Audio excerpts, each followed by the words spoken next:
The link to the story will be in the description. Naruto of the Phenex Family by Krazirajat. Disclaimer: I don't own Naruto or High School DxD. Though I wish I did. Chapter 1. Kuo Academy was one of the most famous schools of Japan, and is considered as the costliest school in the world. Therefore this school was only attended by richest of individuals, and it was also a supernatural school which housed devils from very prestigious families like the Gremory and the Seatree families. In fact, these families were responsible for the founding of Kuo Academy. At present, a red-haired devil was thinking deeply and was worried to some extent because of a recent call which she got from her brother, and by the tone of his voice the problem was pretty serious, but she didn't know what the problem was exactly. She was just informed that she needed to keep her evening free for a meeting with her brother.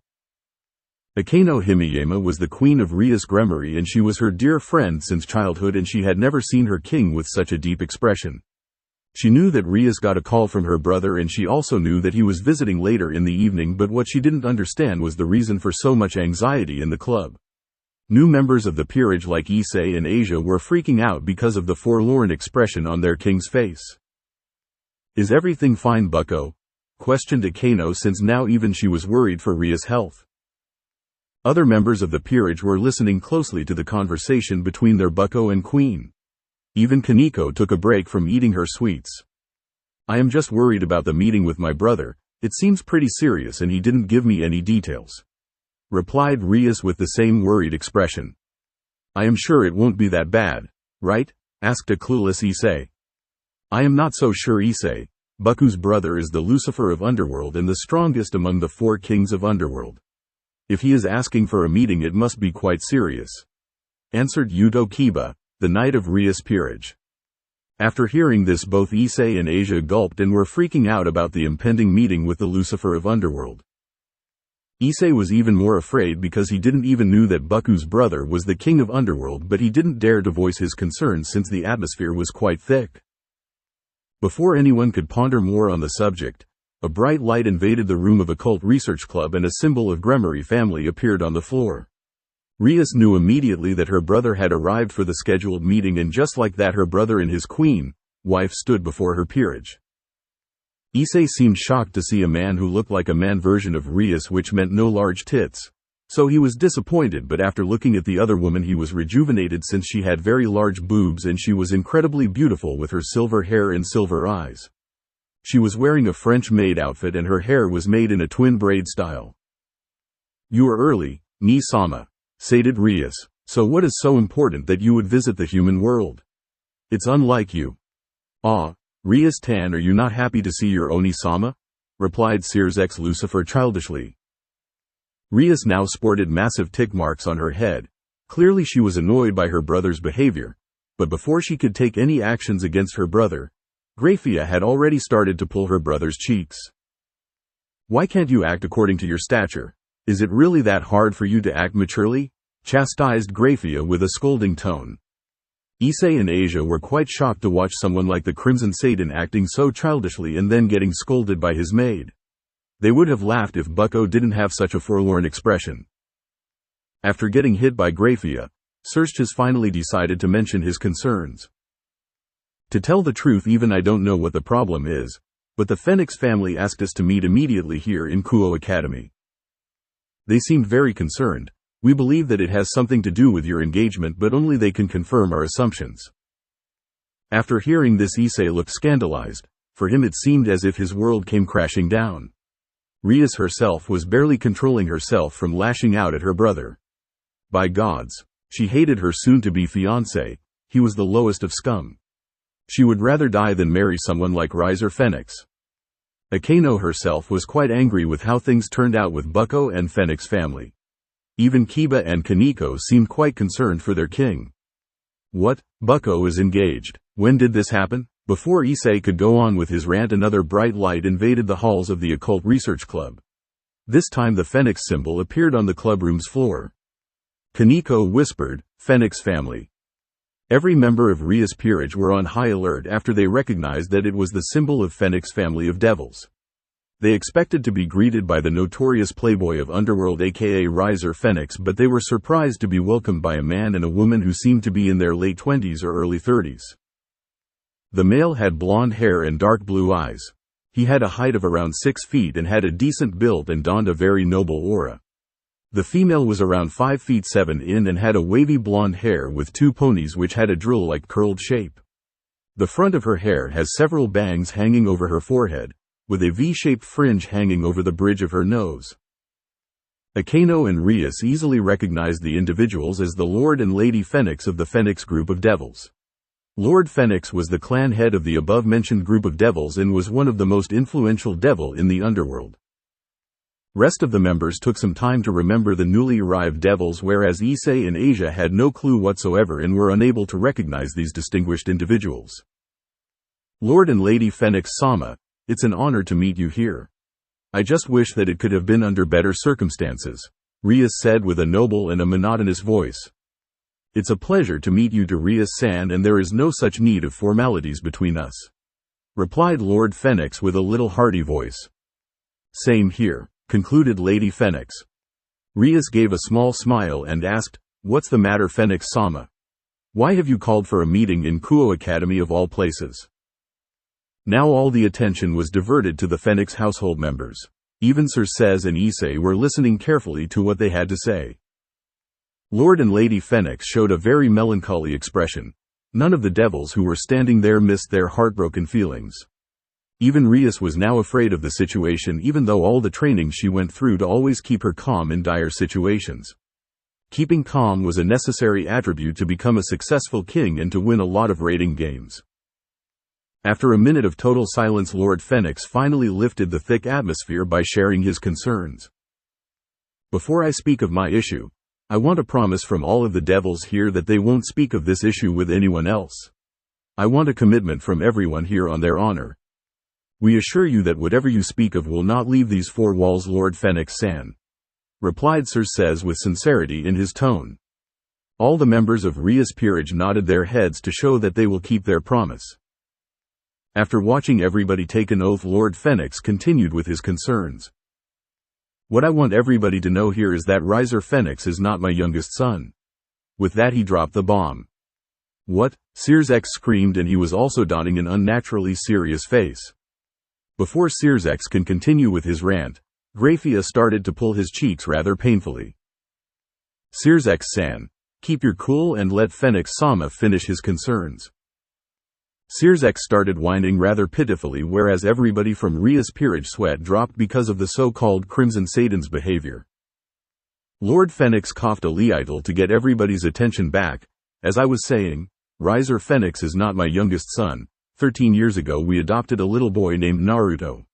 He was only 3 years old at that time, but when he turned 6 he just disappeared.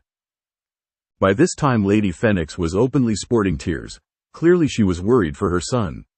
After watching his wife in that state, Lord Phenex couldn't control himself and went to provide some support for his wife. He just gave us a letter describing that he had something important to do, that he wanted to get strong, and then he disappeared with his evil pieces, just like that. We spent a lot of resources trying to find him, but it was as if he disappeared from the 3 worlds itself. We had every reason to believe that he was killed by someone on his travel, continued Lady Phenex. Circex and Graphia now had a little idea of their problem. Now they understood their pain a little, cause there was no way they could understand fully the pain of losing a son. Everybody donned very sad faces. Even Rias felt sorry for them, even though they were the one responsible for her impending engagement with that scum of a devil aka Riser Phenex. But they were not the only one to blame for this. Her parents were equally responsible for this mess. But after 10 years we finally got an info from a reliable source that he was alive and well. Lady Phenex finally showed some relief on her face. Rias was glad for the Phenex family, but what she didn't understand was how she was related to this giant mess. I am glad for you, Lady Phenex-sama, but how am I related to all this?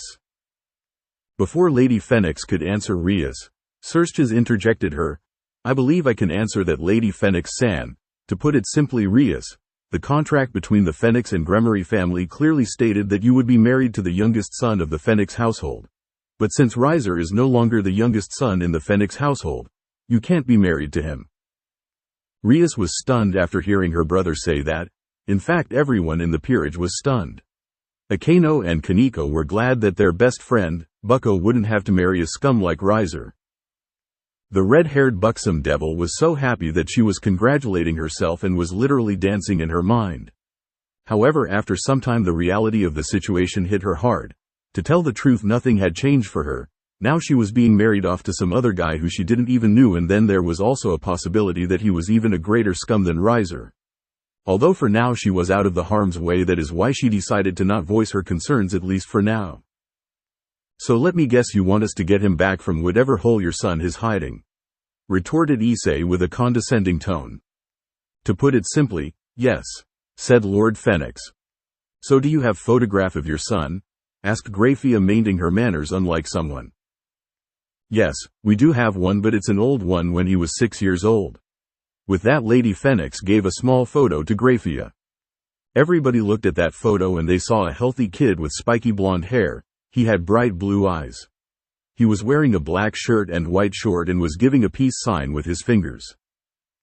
Everybody had a single thought that this Naruto kid was incredibly cute when he was a kid.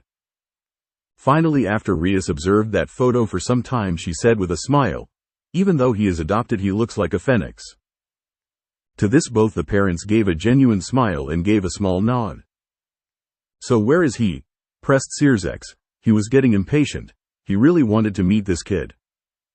Well, we believe that he is in Vatican City. With that, Lord Phenex dropped another bomb. Everybody had single thought. You got to be shitting me. Chapter 2. Vatican City is the smallest country in the world, with only an area of 44 hectares and with a population of meager 842. This holy city is ruled by the Bishop of Rome, who is also known as the Pope to the public and the believers in biblical God.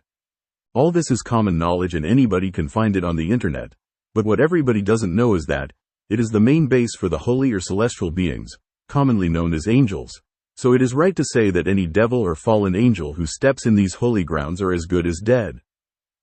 However, all these threats on life didn't matter to someone who had seen far worse in his life, and has survived and flourished in even harsher environments. These kind of people were very less in the three factions, and Naruto Phenex was one amongst them. In fact, he was the best amongst them. At present, Naruto was deep underground in the Sistine Chapel. These were one of the many bases from where he operated and provided safe haven to his peerage. Since who would think that they would find their enemies in their home turf right below their nose? Anyways, it would be unbelievable that someone had a secret base right under the Pope's residence, which is the Sistine Chapel in the Vatican City. Naruto was only wearing an Anbu black pant with arm guards and was destroying dummies with his taijutsu katas and was not using any chakra to power his punches and kicks. If anyone would have seen him, then they would have seen his hands blur when he punched each dummies with such precision that even an archer might feel jealous. He defined the definition calm when he did his daily workout, but today he was anything but calm. Memories of his past still haunted him. You are my living legacy. Naruto used chakra this time and he moved so fast that he was a blur and all the dummies broke apart behind him. He was finally done with his taijutsu training, but then he donned a very somber face instead of being happy for achieving his goal. He could still remember his brother's sacrifice, his last words. You are my living legacy. Flashback. Madara and Kagaya were finally defeated after a battle which lasted 3 days, but this battle which he was fighting right now was the toughest one, because now at this moment he was fighting his brother in everything but blood.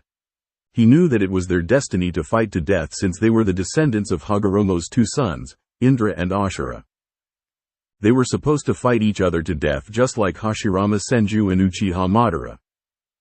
Today, on the day of his birthday, Naruto Uzumaki and Sasuke Uchiha were also going to fight each other till only one man was standing.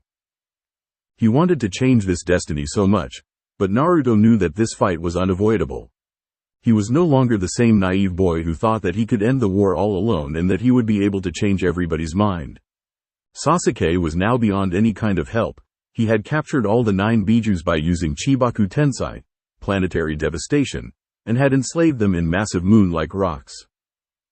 He now knew better than anyone that there was no reformation for his brother and that it was his responsibility to see to it that the Bijus got their freedom and that the elemental nations achieved peace which was based on love and understanding instead of force and hate. "We are finally at the Valley of End, where we fought last time and I was the victor," stated Sasuke without demonstrating any kind of emotions. "We don't have to do this, Sasuke, we can talk this out," Naruto insisted with clear desperation in his being, but even he knew that they were way past talking. "There is nothing to talk about, we will settle it with our fists." Naruto gritted his teeth, "Then have it your way." With that they charged at each other, to settle things for once and for all. Flashback end. Naruto was now doing Salmon's ladder in his base. This was the last part of his today's workout, and was one of the toughest exercise in the world for humans. But he wasn't thinking about his training or all the sweat which was present in his body due to his intense workout. The only thing which he could think about was his 13-year-old battle with Sasuke and its dire consequences. "You are my living legacy." Naruto was now gritting his teeth and he fell down from the rod and gave an animalistic growl, scream to the heavens. Why Sasuke? Why? These were the only thoughts which disturbed his mind right now. Flashback. They have been fighting each other since last 6 hours and they were at their end of the duel. Both Naruto and Sasuke had used everything in their repertoire including full-body Susanoo, tempestuous god of valor, and nine-tailed Kyuubi mode, but they were equal in all terms. "Why wouldn't you just go down, Naruto?"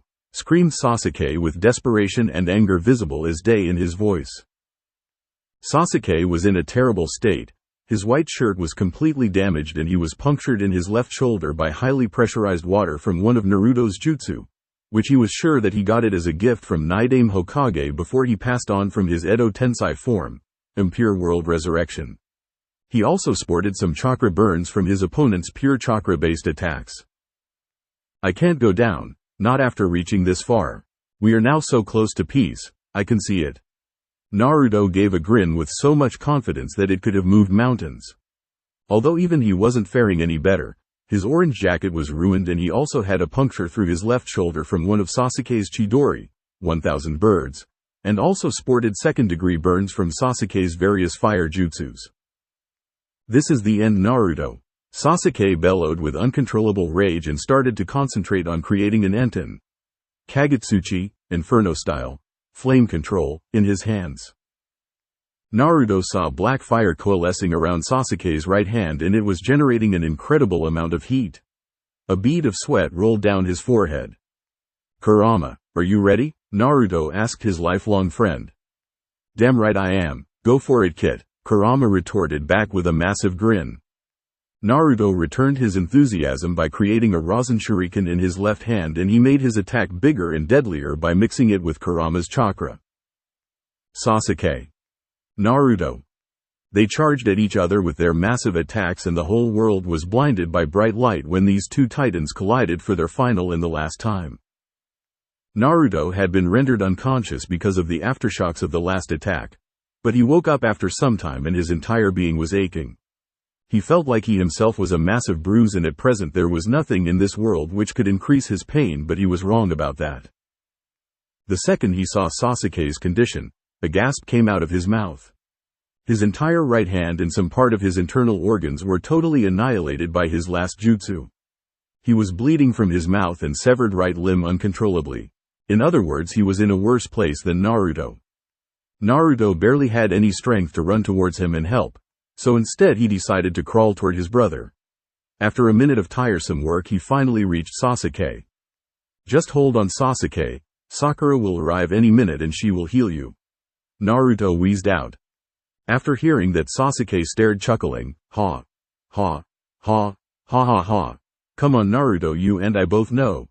I am already a dead, man." Sasuke started to cough because of all the blood in his mouth. Cough cough, anyways, this is what I always wanted. Naruto's eyebrows rose when he heard the last statement. "What? You were always like my brother Itachi, moving ahead of me, guiding me, and never breaking our special connection with each other.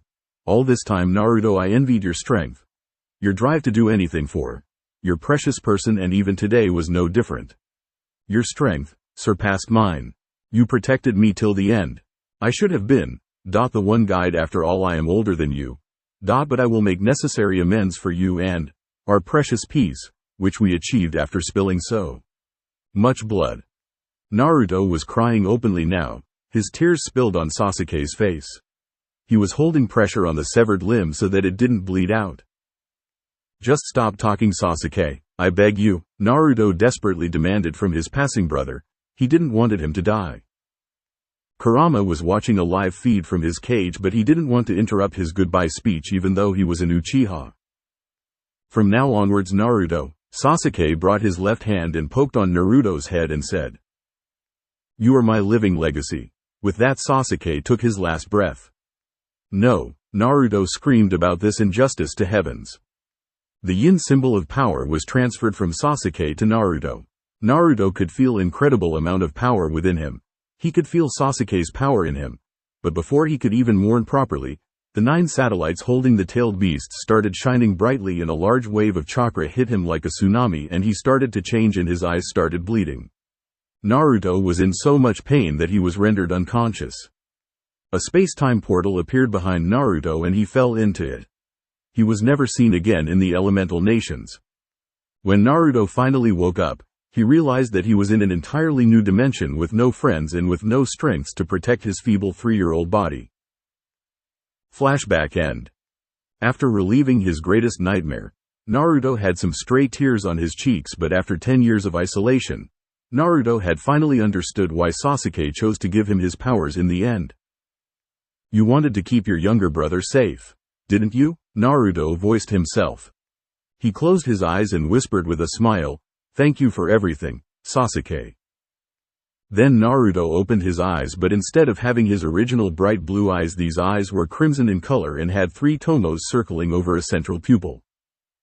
These eyes were the legendary dujutsu known as the Sharingan, the copy wheel eye. Few hours earlier, X was unnaturally serious for the first time in his life, and he had every reason to be serious since they were going to infiltrate the Vatican City, the main base for the soldiers of God, aka angels. He was sitting in a chair while all the rest of the devils, including the Rias's peerage and Phenex household matrons, were sitting in a circle around the Satan King, and were staring at the map of the Vatican City. X pointed at the outer boundaries of the Vatican City and said, "Vatican City is a fortress, with high security, but even after all the security against devils, it's not impenetrable." Everyone were listening to him attentively. The first line of protection which we have to overcome is the walls which surround the entirety of the Vatican City, hence the name Fortress for the Holy City. Our sources say that Naruto's base is just below the Sistine Chapel. X asserted the word Sistine Chapel.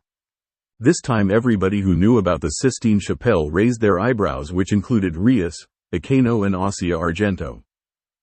"This is crazy, Ni-san. Sistine Chapel is the residence of the Pope. It's always protected by a legion of angels, and hence it can't be breached." X raised his right hand to stop his sister's rant, and it had an immediate effect.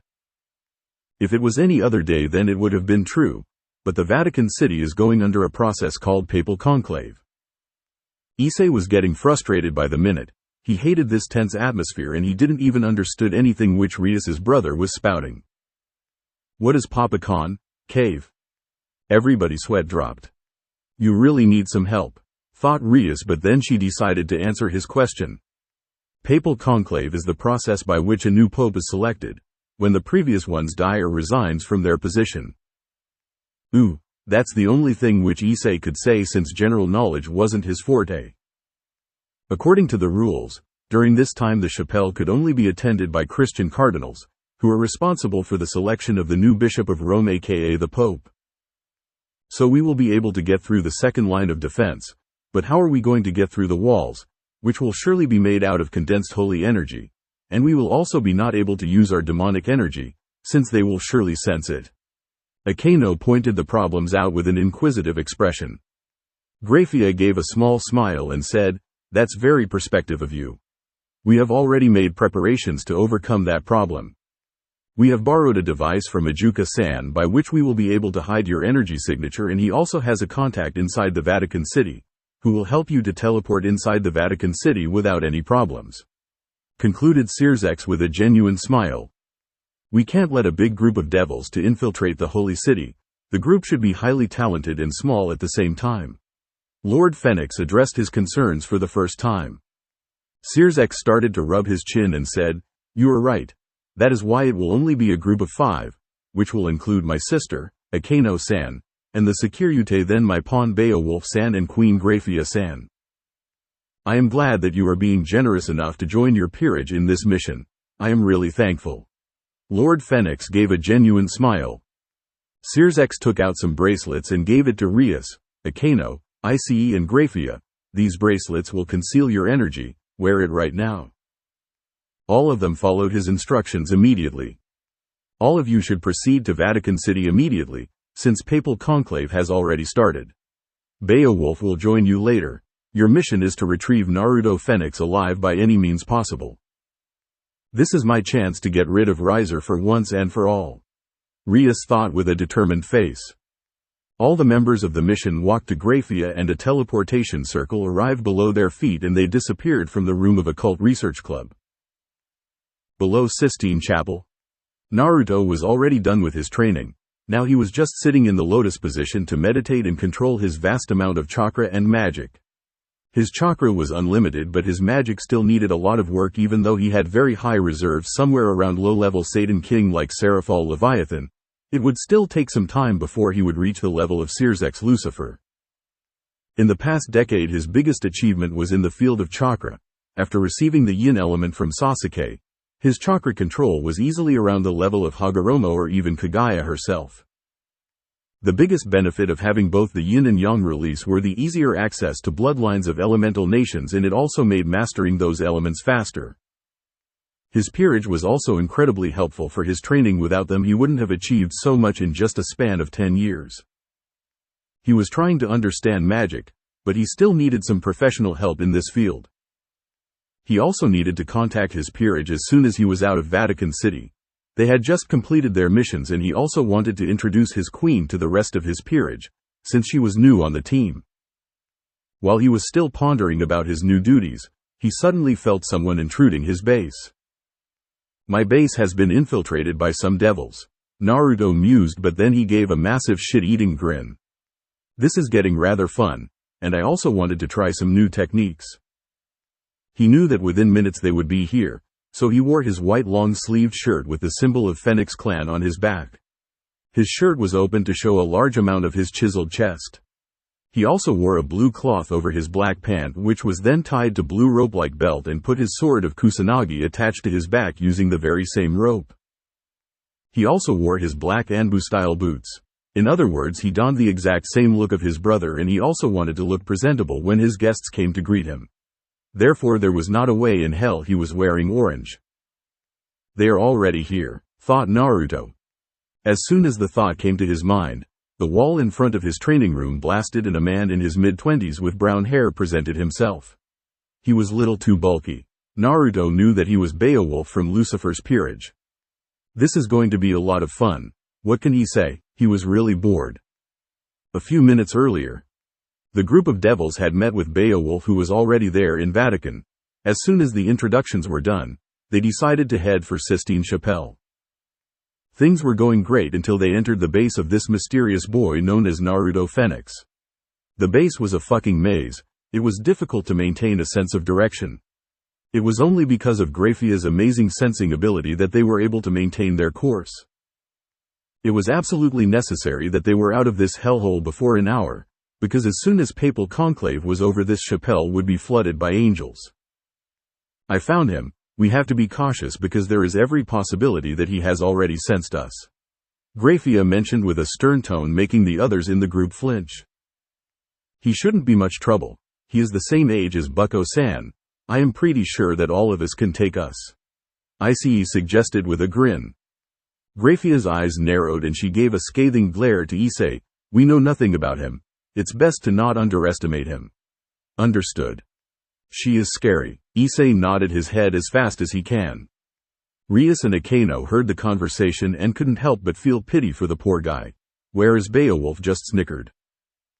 Graphia was in an absolute bad mood.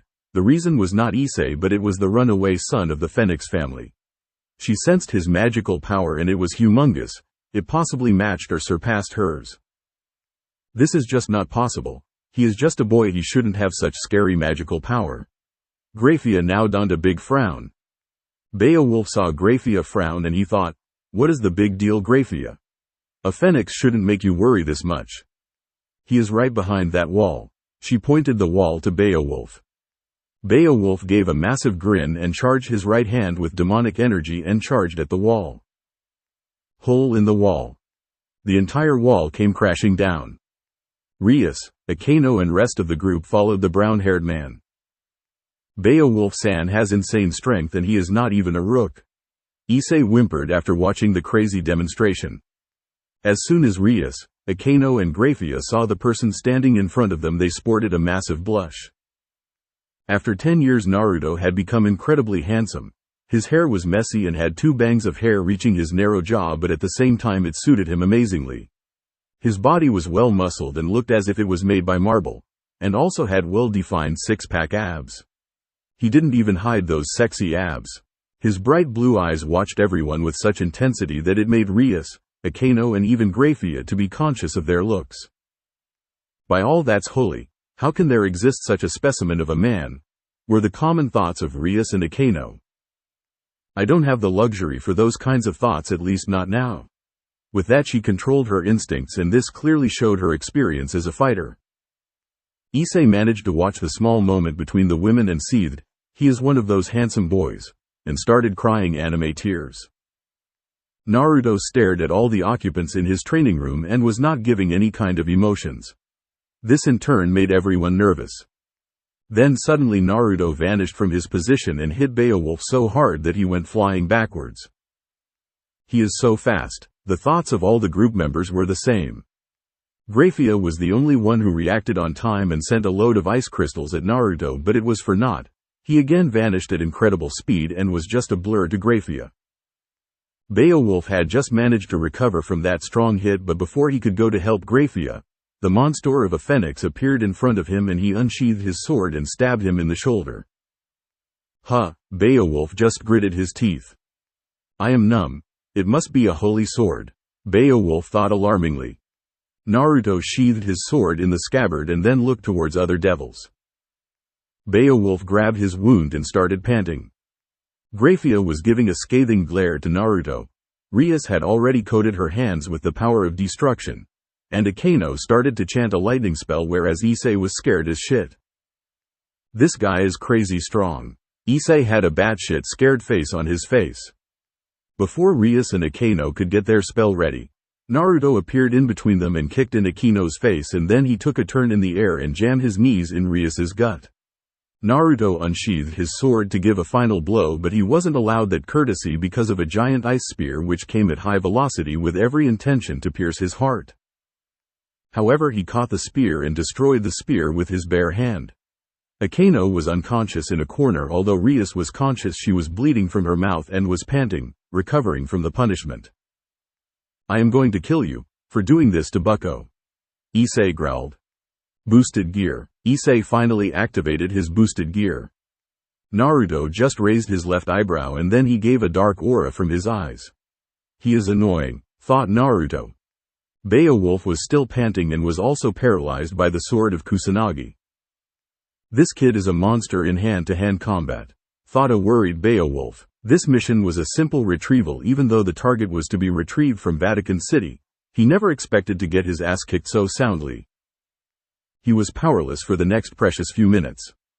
Grafia was just watching the fight right now, and wanted to see how the Securite performed against Naruto. She knew that the whole battle could be avoided if the misunderstanding was cleared, but the second she read Naruto's magical power, she knew that now it was necessary to ascertain the limit of his power, since he might very well be a threat. Naruto stared at Issei with the same dark stare. You will kill me? Naruto mocked. This boy was full of openings in his stance and he was going to kill him. Was he serious? Naruto disappeared from his position and appeared right in front of Issei and took hold of his shoulder. I didn't even saw him, thought Issei. Even though Naruto was holding Issei's shoulder, he wasn't even looking at him. Instead his eyes were focused on Grafia. All this time you were alive on my whim, Now I will take your life at my whim," said Naruto without any emotions, and he unsheathed his sword from his scabbard. Ria's eye widened when he heard her supposed future husband say that. She ran towards Issei with all her strength. "I am not going to make it on time," thought a scared and panicked Rias. She didn't want to lose her pawn and friend. Issei couldn't do anything. He flinched because of the fear to die. Naruto was about to stab Issei when suddenly Grafia appeared on right side of Issei and took a hold of Naruto's wrist, hence preventing Issei from getting stabbed. Naruto was a little surprised to see her move that fast. She didn't seem like a speed-oriented devil. Grafia never used that kind of speed, since it put a heavy strain on her body, and she was not a knight but a queen with large magic reserves. She couldn't use her magic in such an enclosed space. Rias thanked heavens for the timely interference of her sister-in-law. "That's enough, Naruto Phenex-san. We are not here to fight, instead we are here to take you back home, to your parents," informed Grafia with a cool mind. Naruto's eyes narrowed and he said, "You should have said so sooner, then this fight could have been avoided." "I am sorry," she said with same cool tone and released his wrist. "Let's get out of here before the papal conclave ends," Grafia commanded with a stern tone. Beowulf had finally managed to get rid of his paralysis, and then he went to fetch Akano, who was still unconscious. Rias was glaring at Naruto's back with so much hate that he would have vaporized if a glare could be lethal, whereas Issei was so scared that he was sure that he will be getting nightmares about today's day for a week. Finally, everybody grouped in front of the teleportation circle which Grafia created and vanished from the Vatican City. The retrieval mission of Naruto Phenex was a success. Chapter 3. Sears had been waiting in the Occult Research Club with the Phenex Patriarch for over 3 hours, and to tell the truth all of them were getting worried for their friends and the success of the mission in general. The stakes were high, and there was a possibility that if the complications were not handled delicately, then it would cause an international incident with disastrous consequences. Even though it was just a retrieval mission, there was a possibility of things going south because of the numerous variables in play. Remaining members of Rias's peerage realized that, hence they were constantly fidgeting and were clearly worried for their fellow members of the peerage. They had every right to worry about them, since the retrieval of the package was supposed to happen in the Vatican City, which is the main base of angels, the nemesis of devils. Sears had sent 2 of his peerage members to see to it that the mission went without a hitch.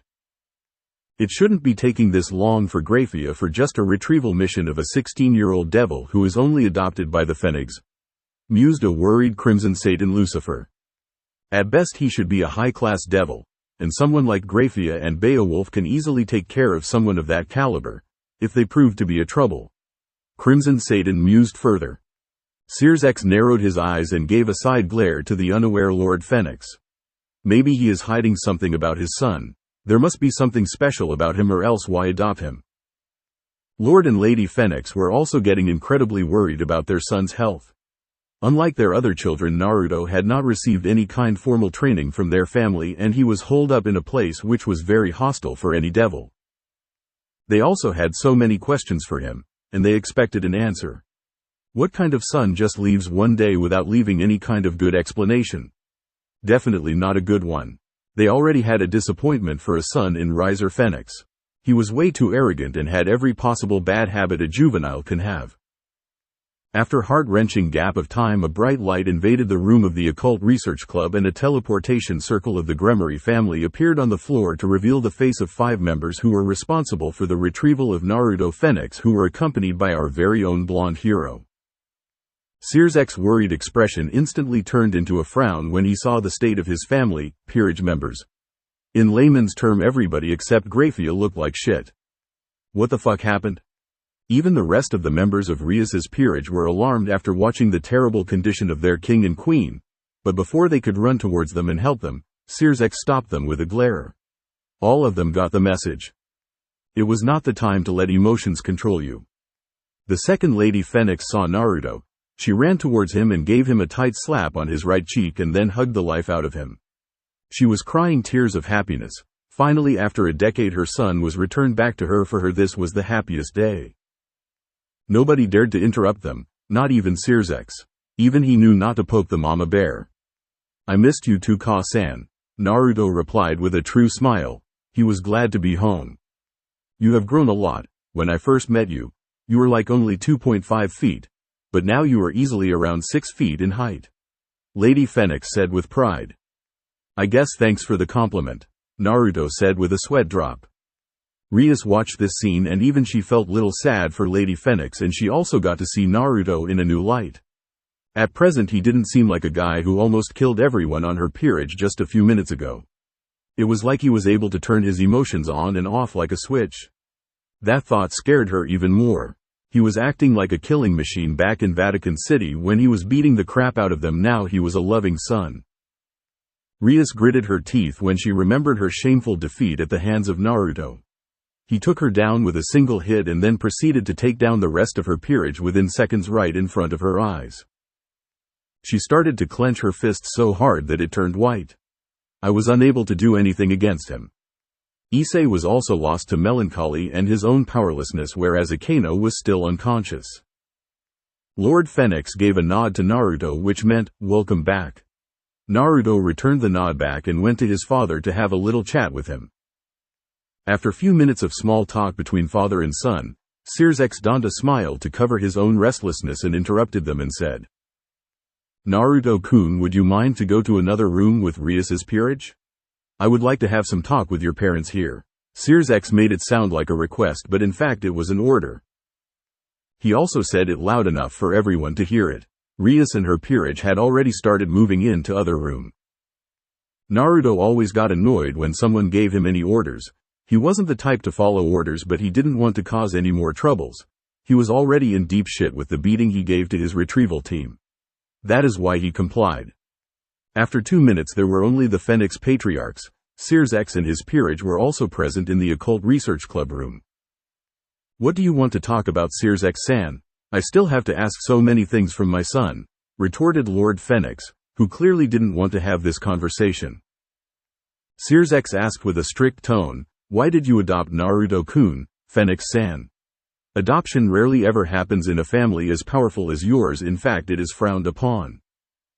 Both Lord and Lady Phenex got incredibly nervous after Sirsex asked the question, and they knew he was not going to budge until he got a satisfactory answer. After some time they collected themselves and said, when we first met him he was bleeding incredibly and was unconscious in our garden. We thought that he was going to die, but then miraculously his wounds started healing rapidly right in front of us like a phoenix.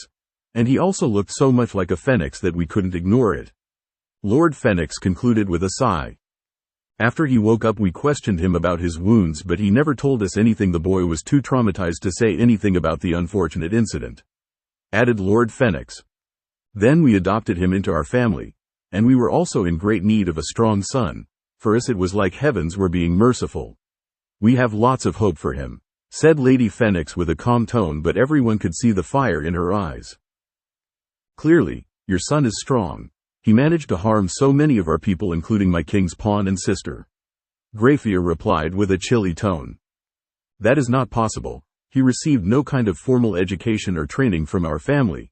He shouldn't be strong enough to defeat a group of devils with such a promising future. Lady Phenex pressed since the logic was found. Lord Phenex was now petting his chin and was trying to make sense of the situation since it was deteriorating by the second. Something might have happened to Naruto during his self-imposed exile. Before we make any kind of conclusions, I and Beowulf would like to debrief the mission. It will make the situation clear, which will allow us to get to a rational decision, suggested Grafia with her usual stern-maid mode.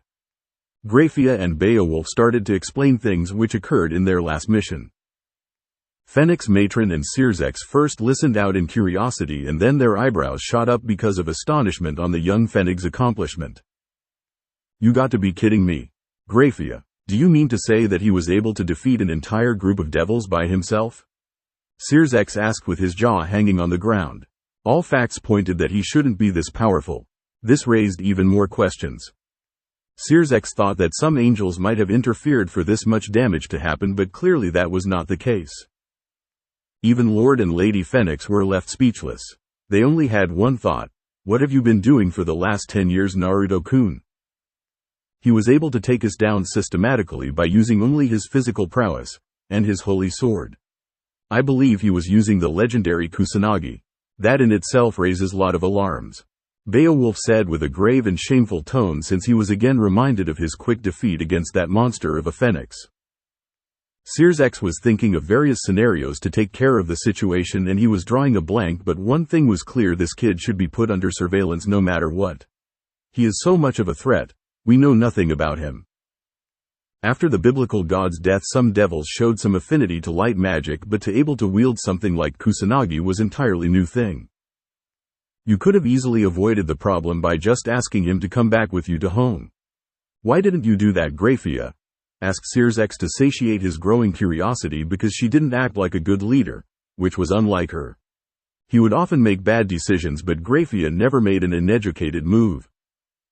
Now all attention was on her. Even Beowulf was looking at her for an answer.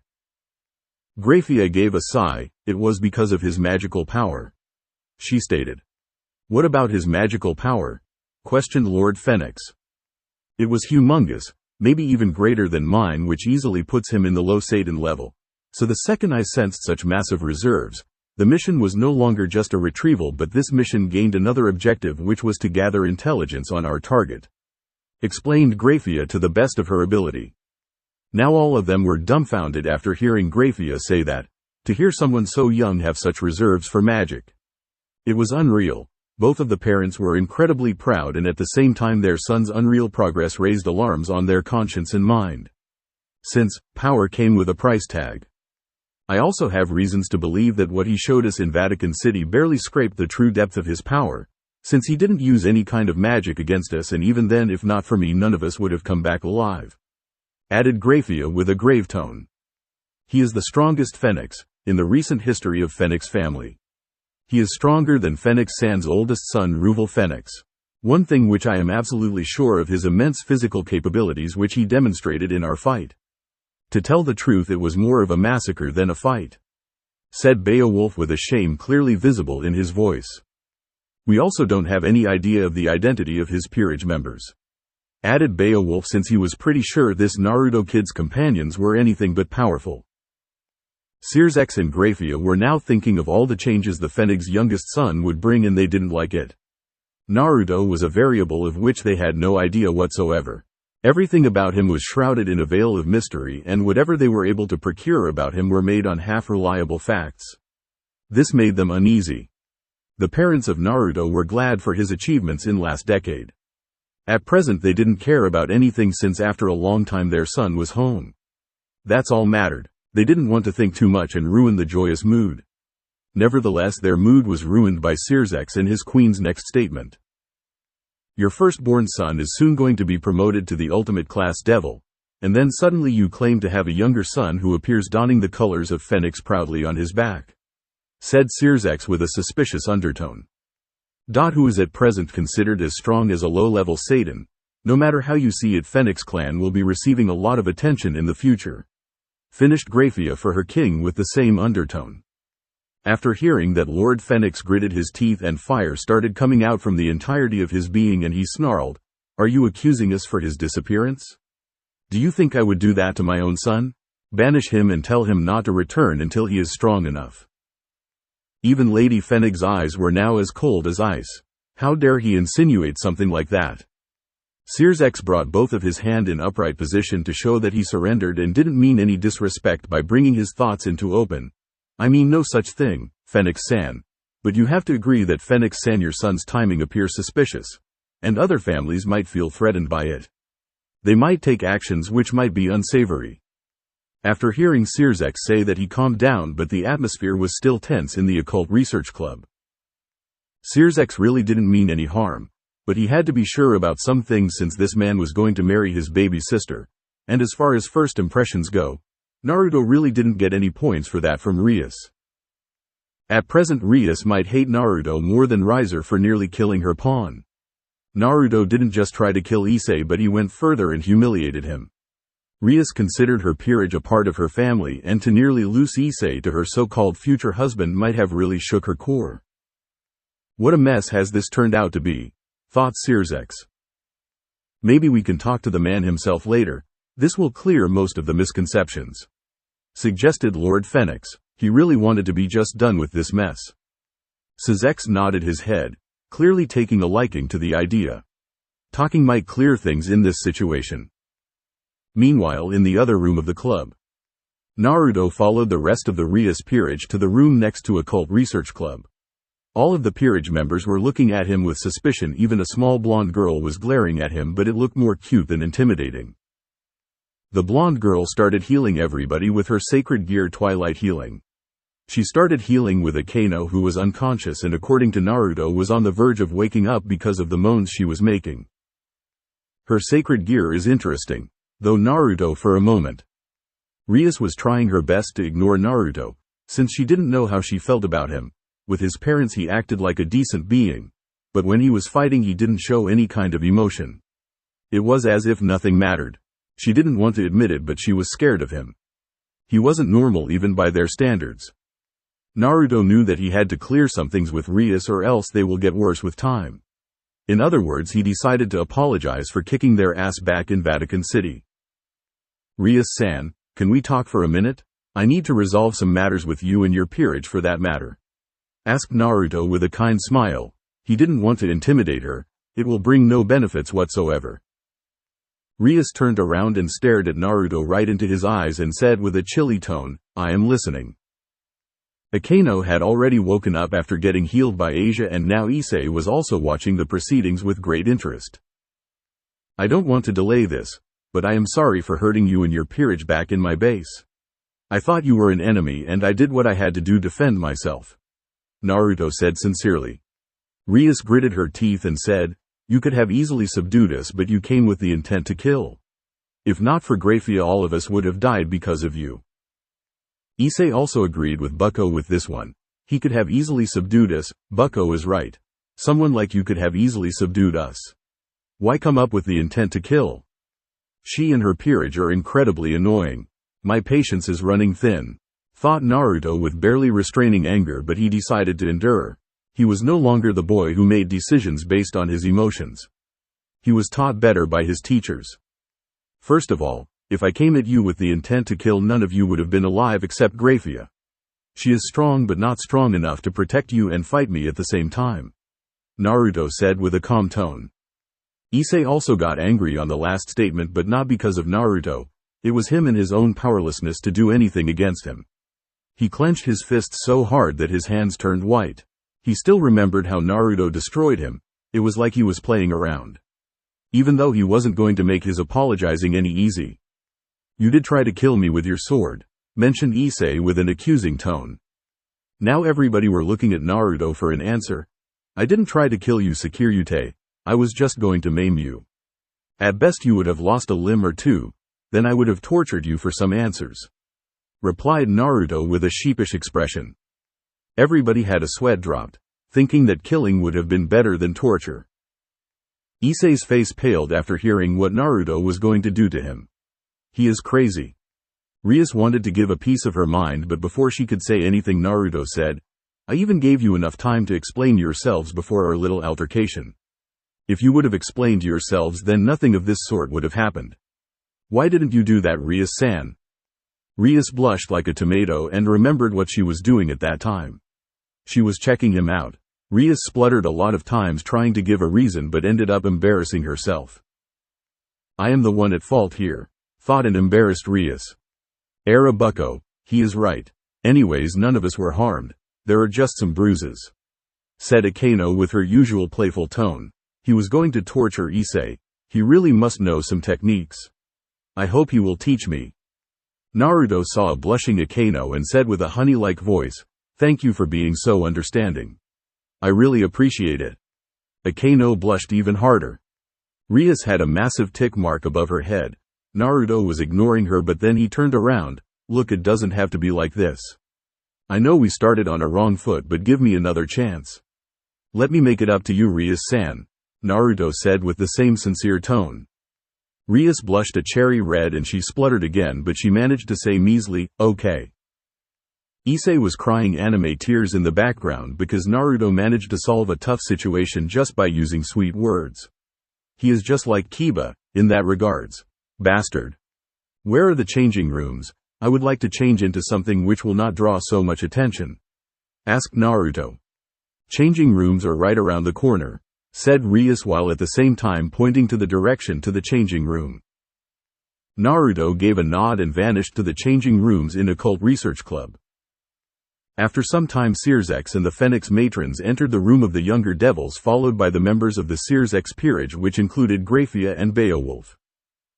"Where is Naruto-kun?" asked Lady Phenex. Before Rias could answer her, Naruto voiced himself from Sears' back. "I am right here, Ka-san," replied Naruto with a cherry tone. Naruto was wearing a white shirt with wrinkle-free black pants, and he was also wearing a black blazer which looked incredibly good on him. He kept two of the shirt's buttons open to show a little of his well-sculpted chest.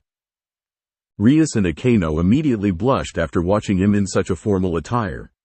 He looked handsome and fierce at the same time. He said he didn't want to attract any attention, as if his present clothing helps him, thought Rias with her still furious blush. Sears' thought were running on an entire opposite direction as compared to Rias. "I didn't even sense him," Sears' thought gravely, but nevertheless maintained his bubbly personality. "Naruto-san, we would like to have a conversation with you later. Maybe we can do it in the underworld?" Naruto gave a nod. "I would like that. It's about time that I returned back to my home. I want to feel her very beating heart," said Naruto, showing some of his enthusiasm. "Let's do that." Lord Phenex clapped his hands and a teleportation circle of the Phenex family appeared beneath the feet of Naruto and Sears' peerage, and they vanished from the Occult Research Club, leaving only Rias and her peerage. Phenex Mansion. Lord Phenex teleported himself and his companions to his study room in the Phenex Mansion to get some answers from his wayward son.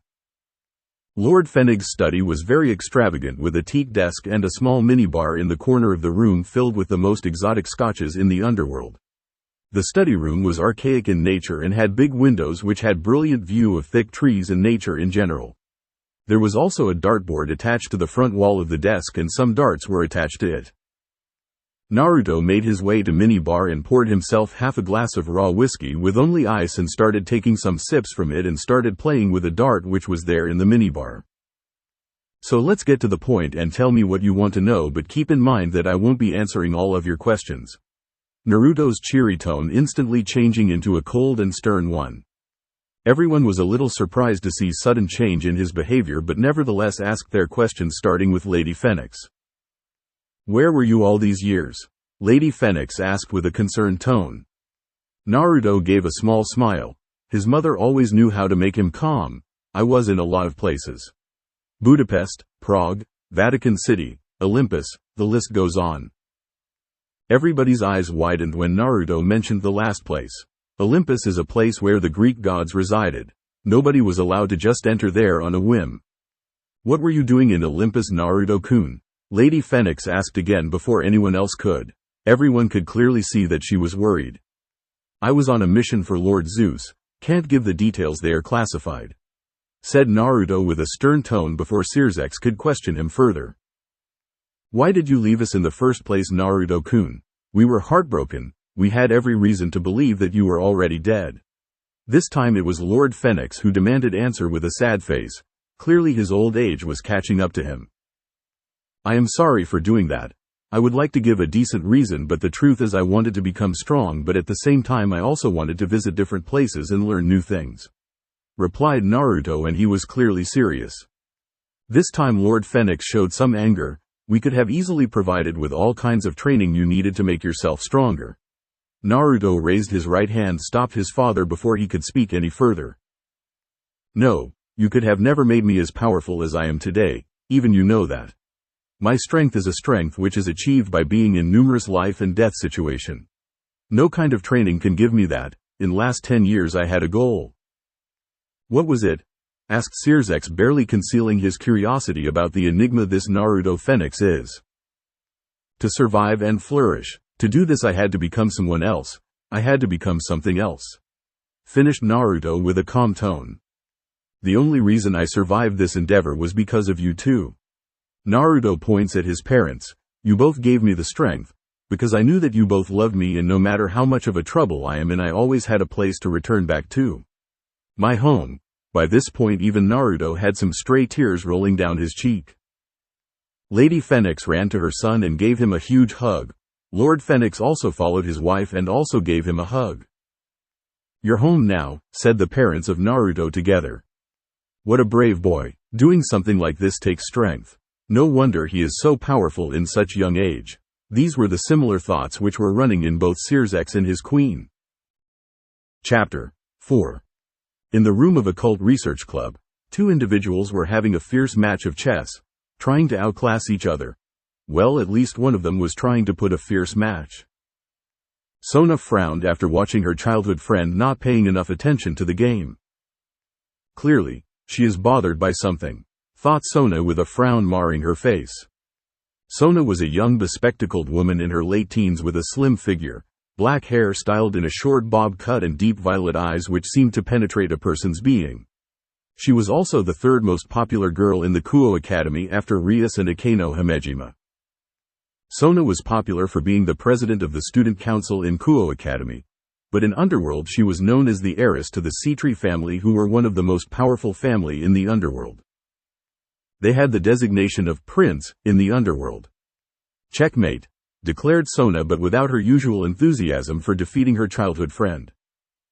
Rias, after her humiliating defeat, finally came to her senses and frowned to show her displeasure. "That was rather quick. Maybe I am having a lousy day." Sona was now getting frustrated by her friend's clumsy behavior and decided to do something about it. "Is it Naruto Phenex-san who is eating your mind right now?" asked Sona with a raised eyebrow. Rias's eye widened and she comically pointed at her friend and asked her rather loudly, "How do you know about him?" "It's hard to not know about him. You might not be informed about this, but at present all the attention is concentrated on the Phenex family. Their oldest son is going to be promoted to the ultimate class devil, and then rumors of their youngest son to be as strong as a Satan is going around.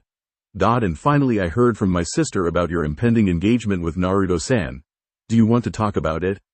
Sona asked the last part wryly, since she wasn't sure that whether she would be of any help to Rias. She wasn't exactly known for relationship advice. In fact, she might be the worst person to talk about it. "I am so glad that you asked. To tell the truth, I am happy that I got rid of my engagement with Riser." Sona gave a nod and encouraged her to continue. "But I am not sure how I feel about Naruto-san.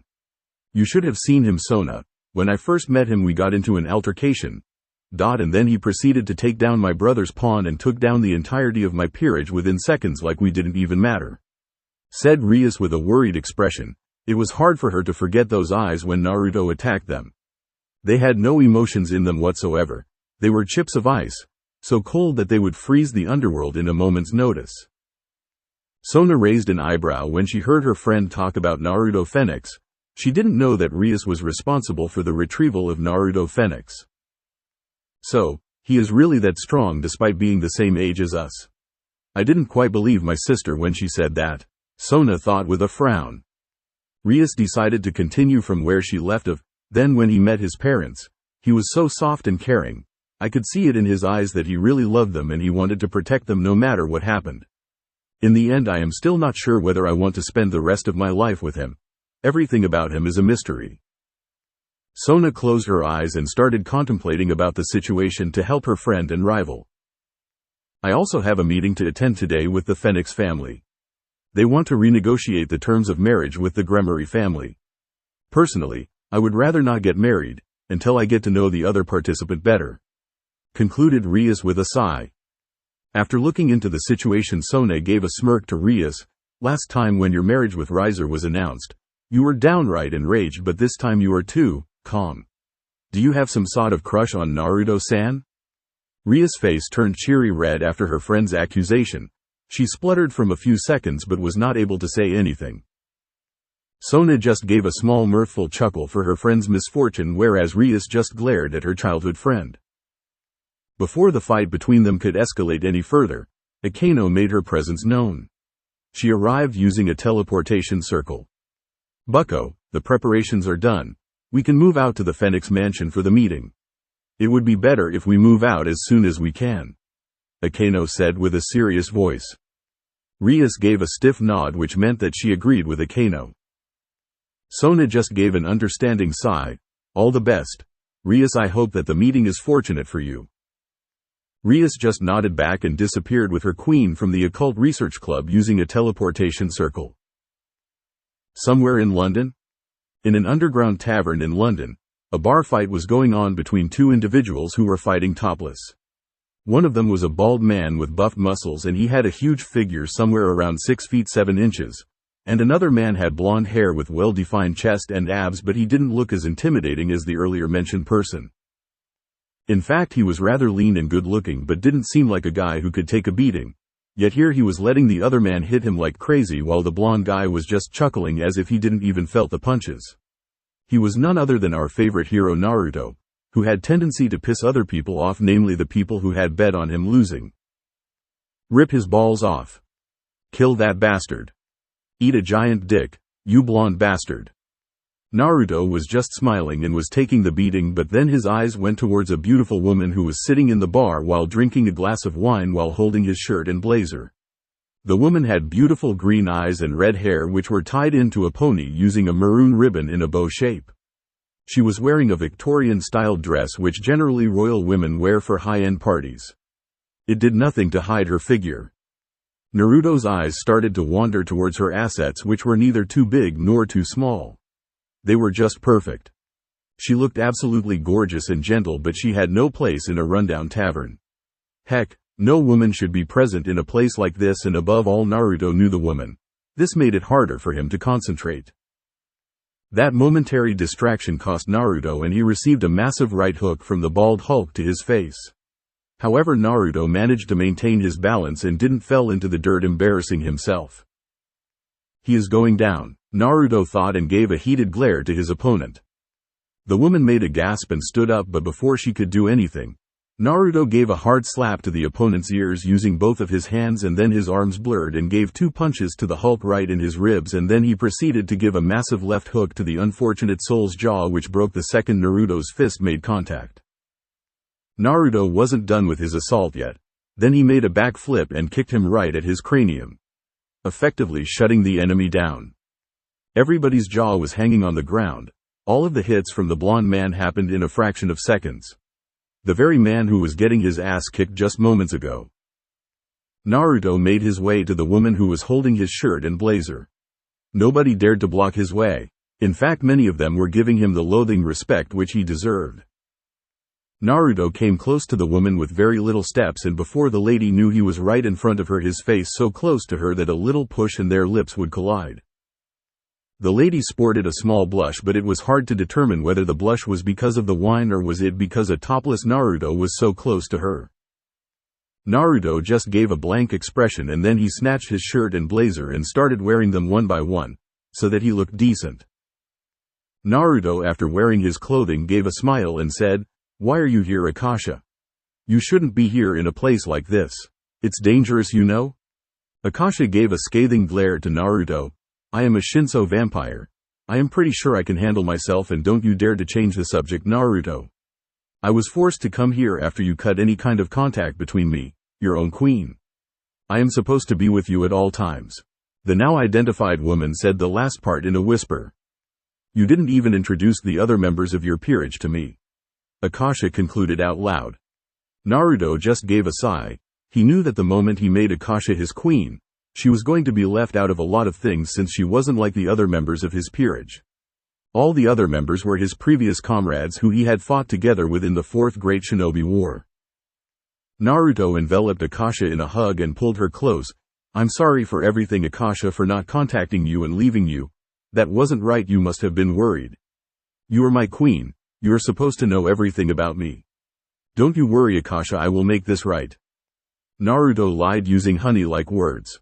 It left a bad taste in his mouth, but there was not a way in hell that he was going to tell her everything about him. It would put him and the rest of his peerage in a great danger. He could never do that, but deep down he wished that he could talk about it. Deep down he wished that he could talk about it to her, his queen, Akasha Bloodriver. Akasha was stunned when she was suddenly enveloped in a hug from Naruto. As far as she knew, he wasn't the type to do these sort of things. He was always aloof and non-caring about things. Yet here she was hugged by Naruto. She had never been hugged like this in ages, especially not after that failed relationship with Issa. After a minute, which felt like ages to Akasha, Naruto released her from his grip and gave a heartwarming smile which brought a blush on Akasha's face. I need you to go to a meeting in the Phenex Manor. Even I don't know what the meeting is about, but I will come sometime later. I have some work in Switzerland. Akasha gave a nod and then Naruto clapped his hands loudly. Akasha got teleported to Phenex Manor as Naruto used a teleportation circle.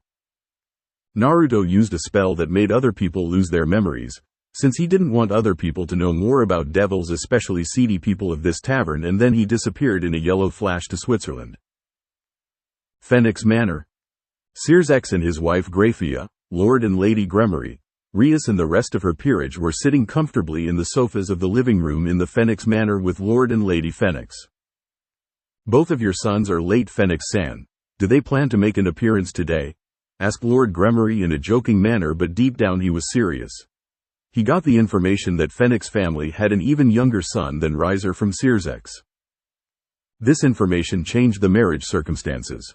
It was absolutely necessary that they go through all the required meetings to get to a proposal which satisfied both the parties. It was great to know that according to Circex the younger son was better as compared to Riser, but that didn't calm his worries. He wanted to meet the devil in question face to face, so that he himself could ascertain that what kind of devil this Naruto was.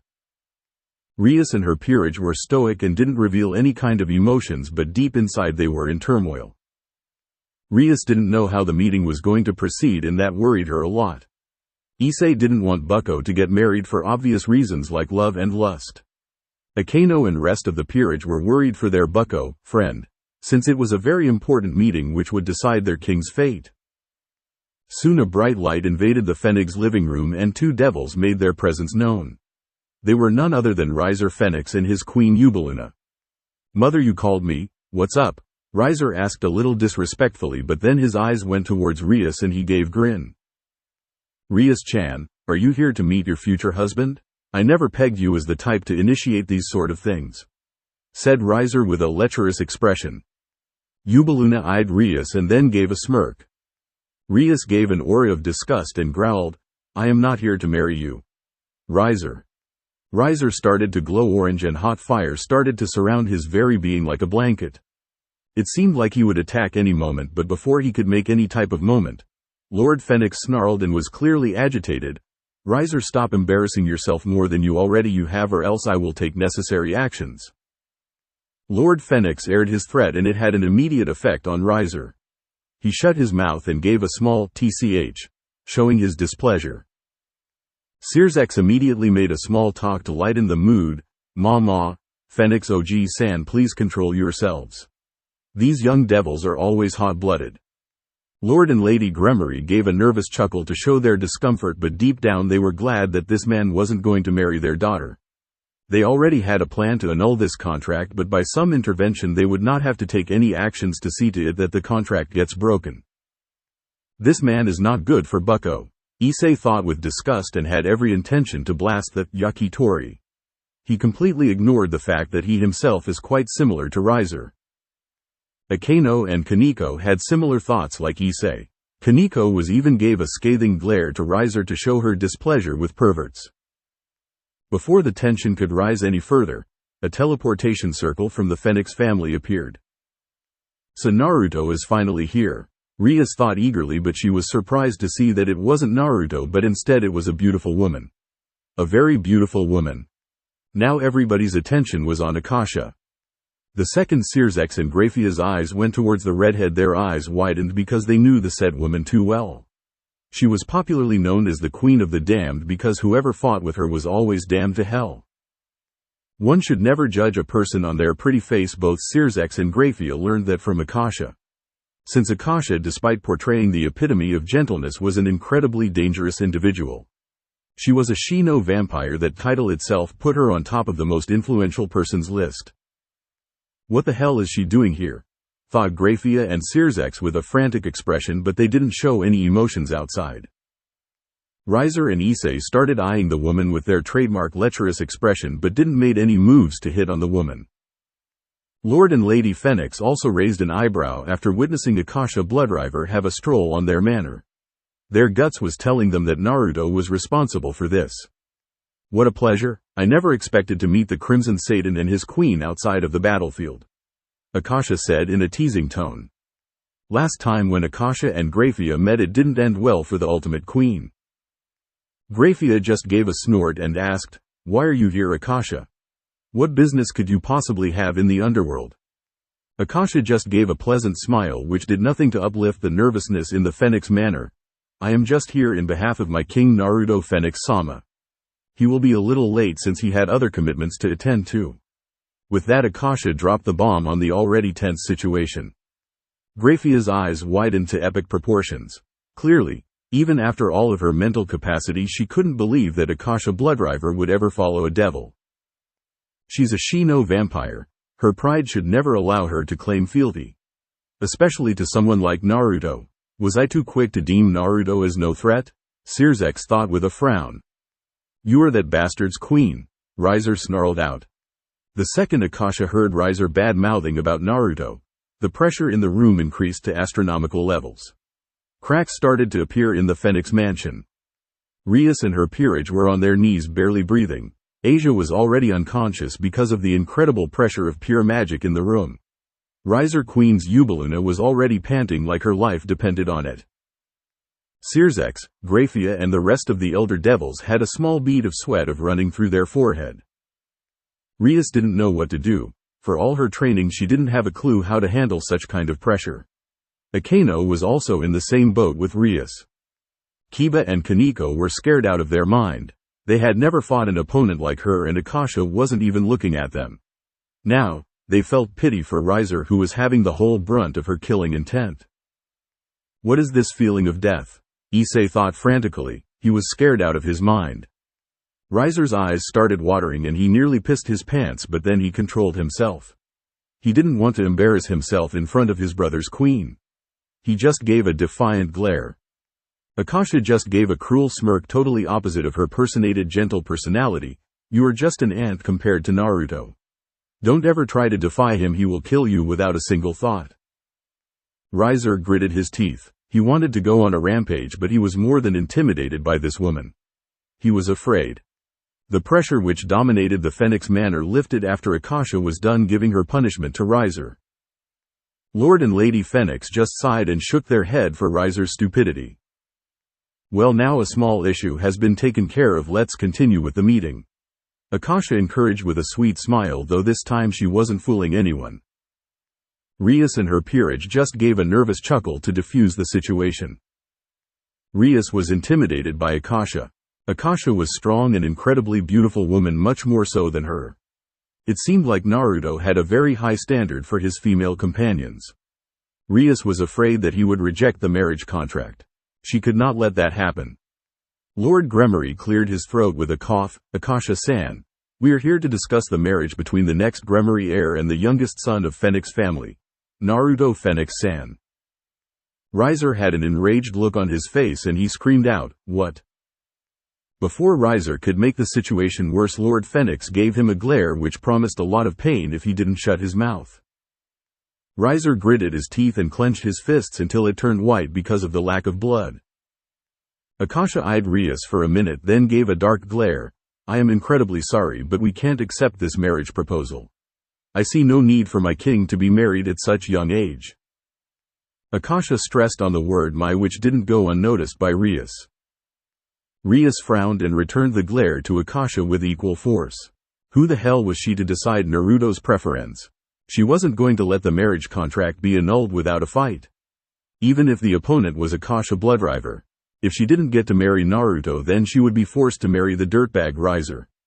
She wasn't going to let that happen. Rias decided to give Akasha a piece of her mind, but before she could implement on that. "Akasha-san is absolutely right. I see no need for this marriage. Anyways, I am too young to be married, and at this moment of my life marriage would be nothing more than a crutch which will drag me down." With that, Naruto made his presence known. Akasha gave a small smile the second she recognized Naruto's voice. She was getting incredibly uncomfortable because of this stupid meeting. Rias was heartbroken the second she heard Naruto say that this marriage will act as nothing more than a crutch for him. Is that what he thinks about me? A crutch, which will drag him down? She didn't know whether to be sad or angry. One thing was sure, she didn't felt good when Naruto didn't accept this marriage. She didn't know why, but something about Naruto attracted him a lot. He was donning the same wrinkle-free black pants and white shirt with a blazer over the top. Naruto had a small brown leather shoulder bag. Naruto gave a small smile and passed the bag towards his father. Lord Phenex just raised an eyebrow. "What is this, Naruto, and why are you giving this to me?" Naruto gave a smirk. "That is 17 billion euros in German bearer bonds. According to Phenex clan laws, 15% of the profits earned by the son of a Phenex household should be deposited in the Phenex treasury. So I am doing just that." All the devils, including Riser, had their jaw on the ground. That was a lot of money to earn in just 10 years with no resources of Phenex family to boost your earning. Lord Phenex just gave a chuckle. "That's great. Seriously, what have you been doing the last 10 years? Maybe I will think about joining in your business," mused Phenex head. Naruto just gave smirk. "Let's just say that whoever said that crime doesn't pay, was so wrong." Everybody had a massive sweat drop when they heard Naruto define crime in such an invigorating way. Naruto then made a sigh and looked towards Rias. "This decision is better for everyone. The way you are now, Rias-san, you won't even survive an engagement with me, let alone marriage." Venelena Gremory gave a curious glance. "What do you mean by that, Naruto-kun?" "In last 10 years I have progressed a lot, but I have made this progress by angering a lot of strong individuals who hate my guts just because I exist. I would rather not go into details, but you get the gist," Naruto replied with an unusually calm tone. Rias was enraged because the way Naruto put it, it made her look weak, and she wasn't going to let that go. "Are you implying that I am weak?" Rias asked with an enraged tone. Naruto didn't even hesitate a moment to answer Rias. "Yes, Rias, you and your entire peerage is weak. You know I have been keeping tabs on all of the new and upcoming devils. Rias, you have the most dysfunctional peerage I know of." Rias had some tears running down, but Naruto didn't stop. "You have Knight with mental problems, then you have Queen who fights with only half the strength, and to top it off, your Rook is a Nekosho who can't use Senjutsu. And that Dampire which you were not able to control. The list just goes on." Issei was pissed. He could handle anything, but watching Bucko cry like that, it made his blood boil. He couldn't take it anymore. "Naruto, you bastard, how you dare make Bucko cry?" With that, Issei activated his boosted gear. Naruto just spared a glance towards Issei and then sighed. "And I totally forgot to mention the weakest Securite in the history of Underworld. To be frank with you, Rias, I hold more power in the tip of my finger than you and your entire peerage hold in your very body." Issei was going to attack Naruto with his very might, but Graphia stopped him with a glare, but that didn't stop him from shaking with anger. Rias now had free tears running down her cheek. Naruto finally noticed that, and he felt guilty. He never wanted to make her cry.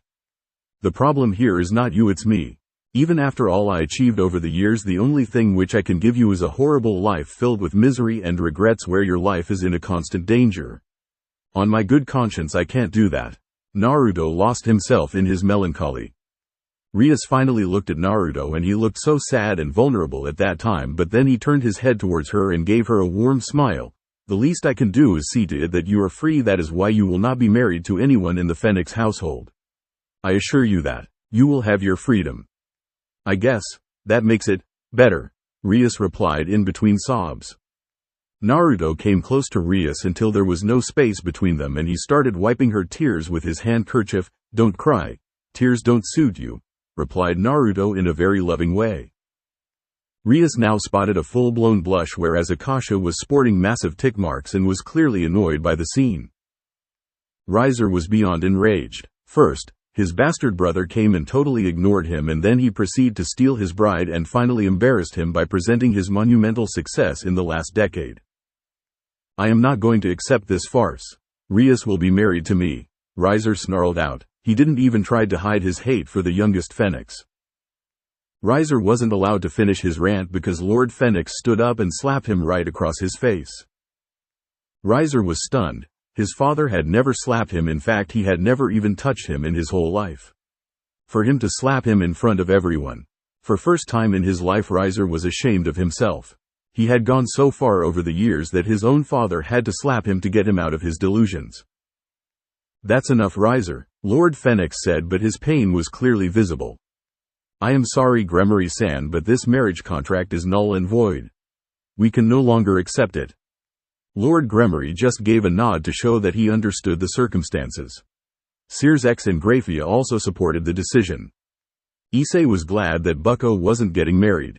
Even he had dreams with Rias which included him marrying her. Naruto was glad that he was able to defuse the situation without using force because it could have taken the turn for worse with him having to fight Riser.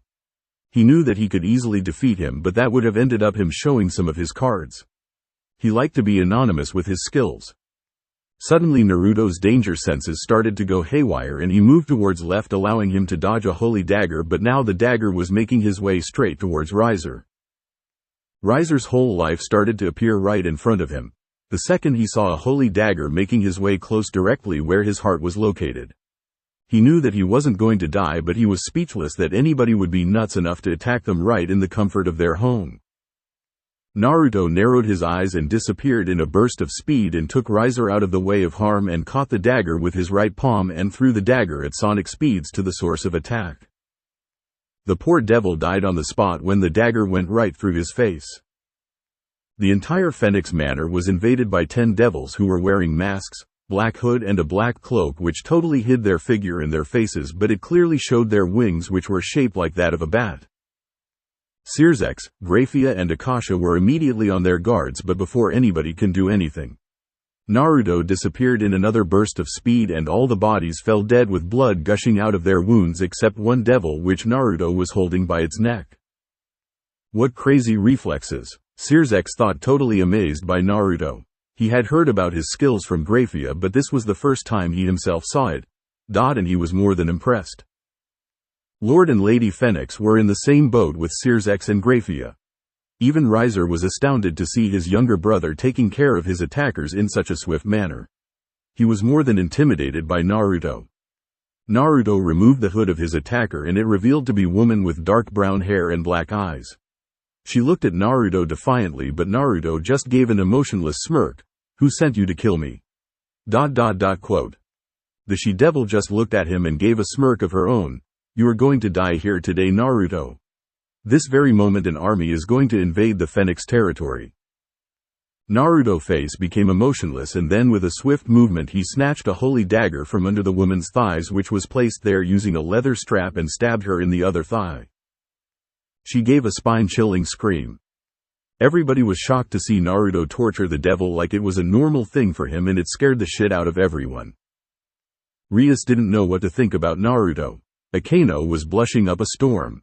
Asia was unconscious again and she just woke up a few moments earlier. Kaneko just glared at Naruto. Issei and Kiba were scared of this monster known as Naruto, and if possible they didn't want to get in his way like ever. "I asked who sent you. Tell me and the pain will go away." With that, Naruto twisted the dagger to make his point clear. The devil's earlier bravado was lost and she whimpered out, "Rizavam. Rizavam Levon Lucifer." The moment she gave the name, Naruto broke her neck and ended her suffering. "I think this fight can't be avoided. Anyways, I was itching for a good dance," thought Naruto while humming a jolly tune. Chapter 5. Rizavam. Why is one of the super devil trying to kill Naruto? Were the immediate thought which came into the mind of Sears and his queen Graphia, because it didn't make any kind of sense. All of the elder devil who knew about Rizavam were immediately alarmed since he was the strongest devil in existence, period. Even his fellow super devils can only defeat him with their peerage to support them. It is a very common misconception that Sears is the strongest devil alive, but the truth is something else. The reason for this misconception was Rizavam himself, since he rarely ever made any kind of move in last few centuries.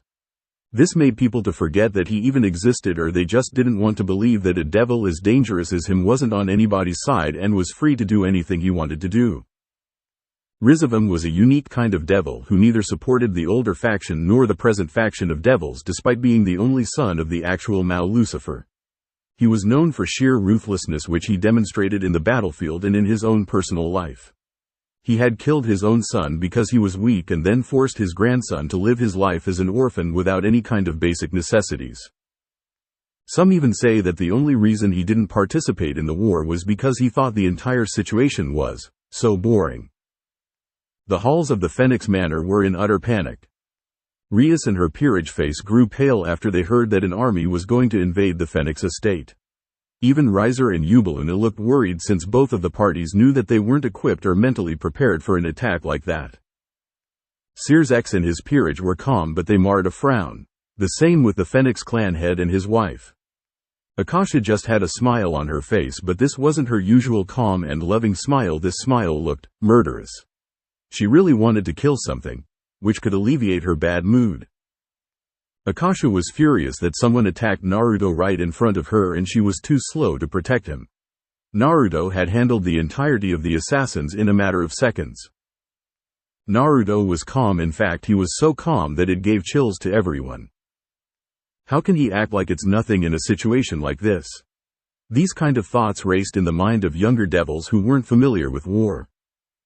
Naruto crouched and touched the floor with the tip of index finger and went into a trance. Naruto was using the famous sensing technique of the Nidaime Hokage to sense the number of enemies which he had to fight. He was quite proud of his chakra abilities since he was pretty sure that there was no one in his world who could equal him when he used his chakra, though he had no intent to use them in his upcoming battle.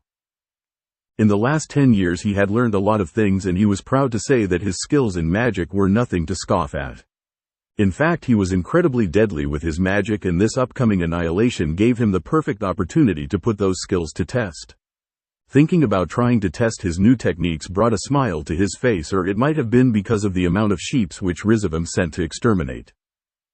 Everybody raised an eyebrow because of the weird stance Naruto was in. He seemed to do something, but they didn't know whether it was productive or just a waste of time. "We will help you, Phenex-san. The situation is so dire to just handle on your own," Sears said seriously. "If necessary, I will also fight this battle to ensure that there are not many casualties." Sears added as an afterthought. Graphia just gave a nod to the Phenexes to show that she agreed with her husband's judgment.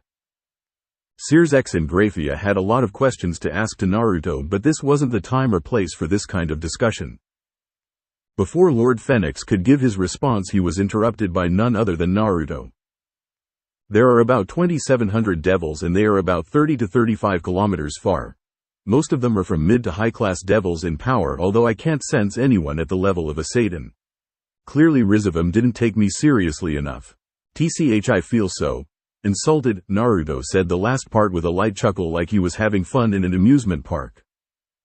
The second everybody heard the numbers they went pale. Even Graphia and Sears were intimidated. It reminded them of old war between the three factions, and now they knew how seriously Rizavam was taking the youngest Phenex. A man like Rizavam took an all-out interest in Naruto, and that made them even more wary of the youngest son of Phenex household. Rias and the gang didn't even think that they would be useful in a situation like this.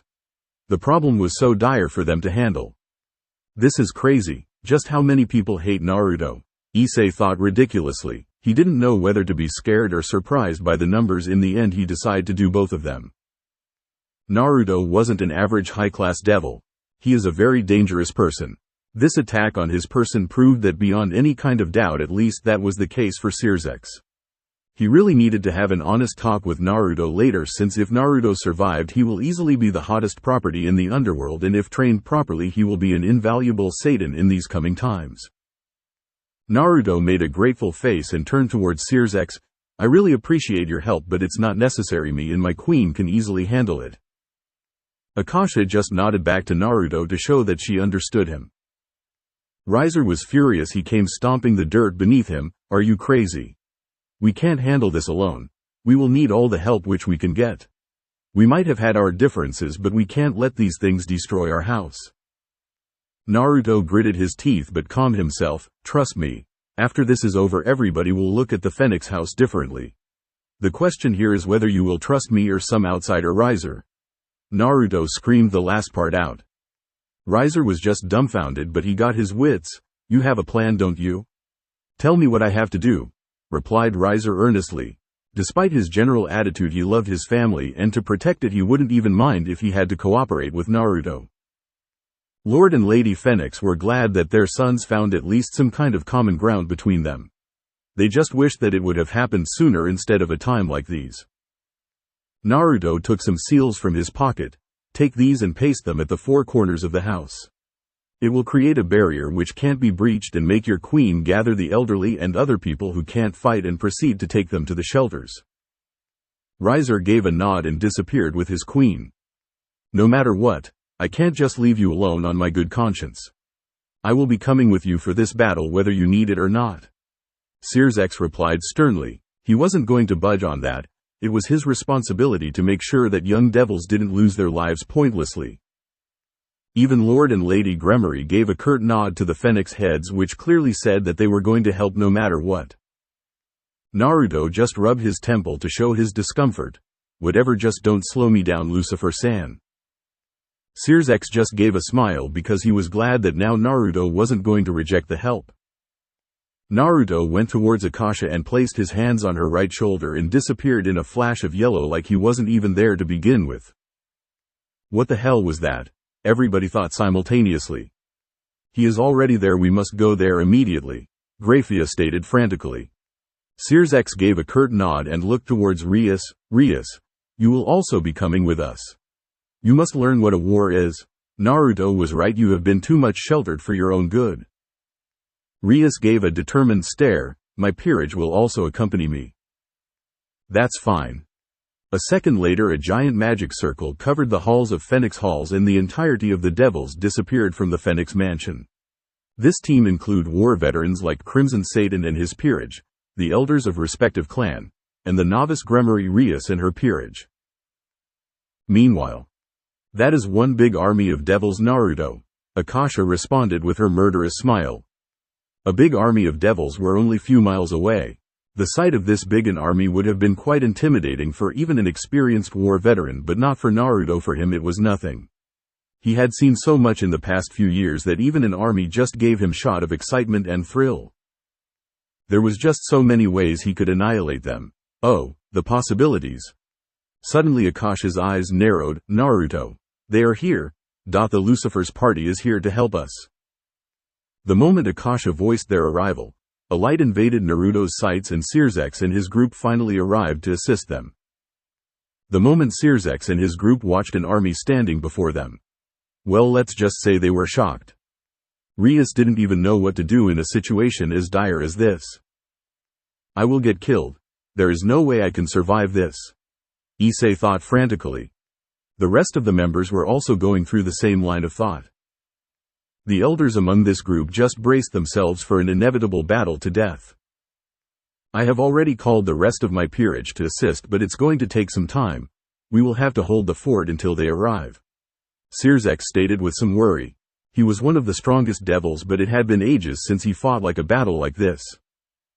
Naruto just shook his head. This battle will be over before they arrive. I will make sure of that. With that said, Naruto started releasing a massive amount of magic in the air.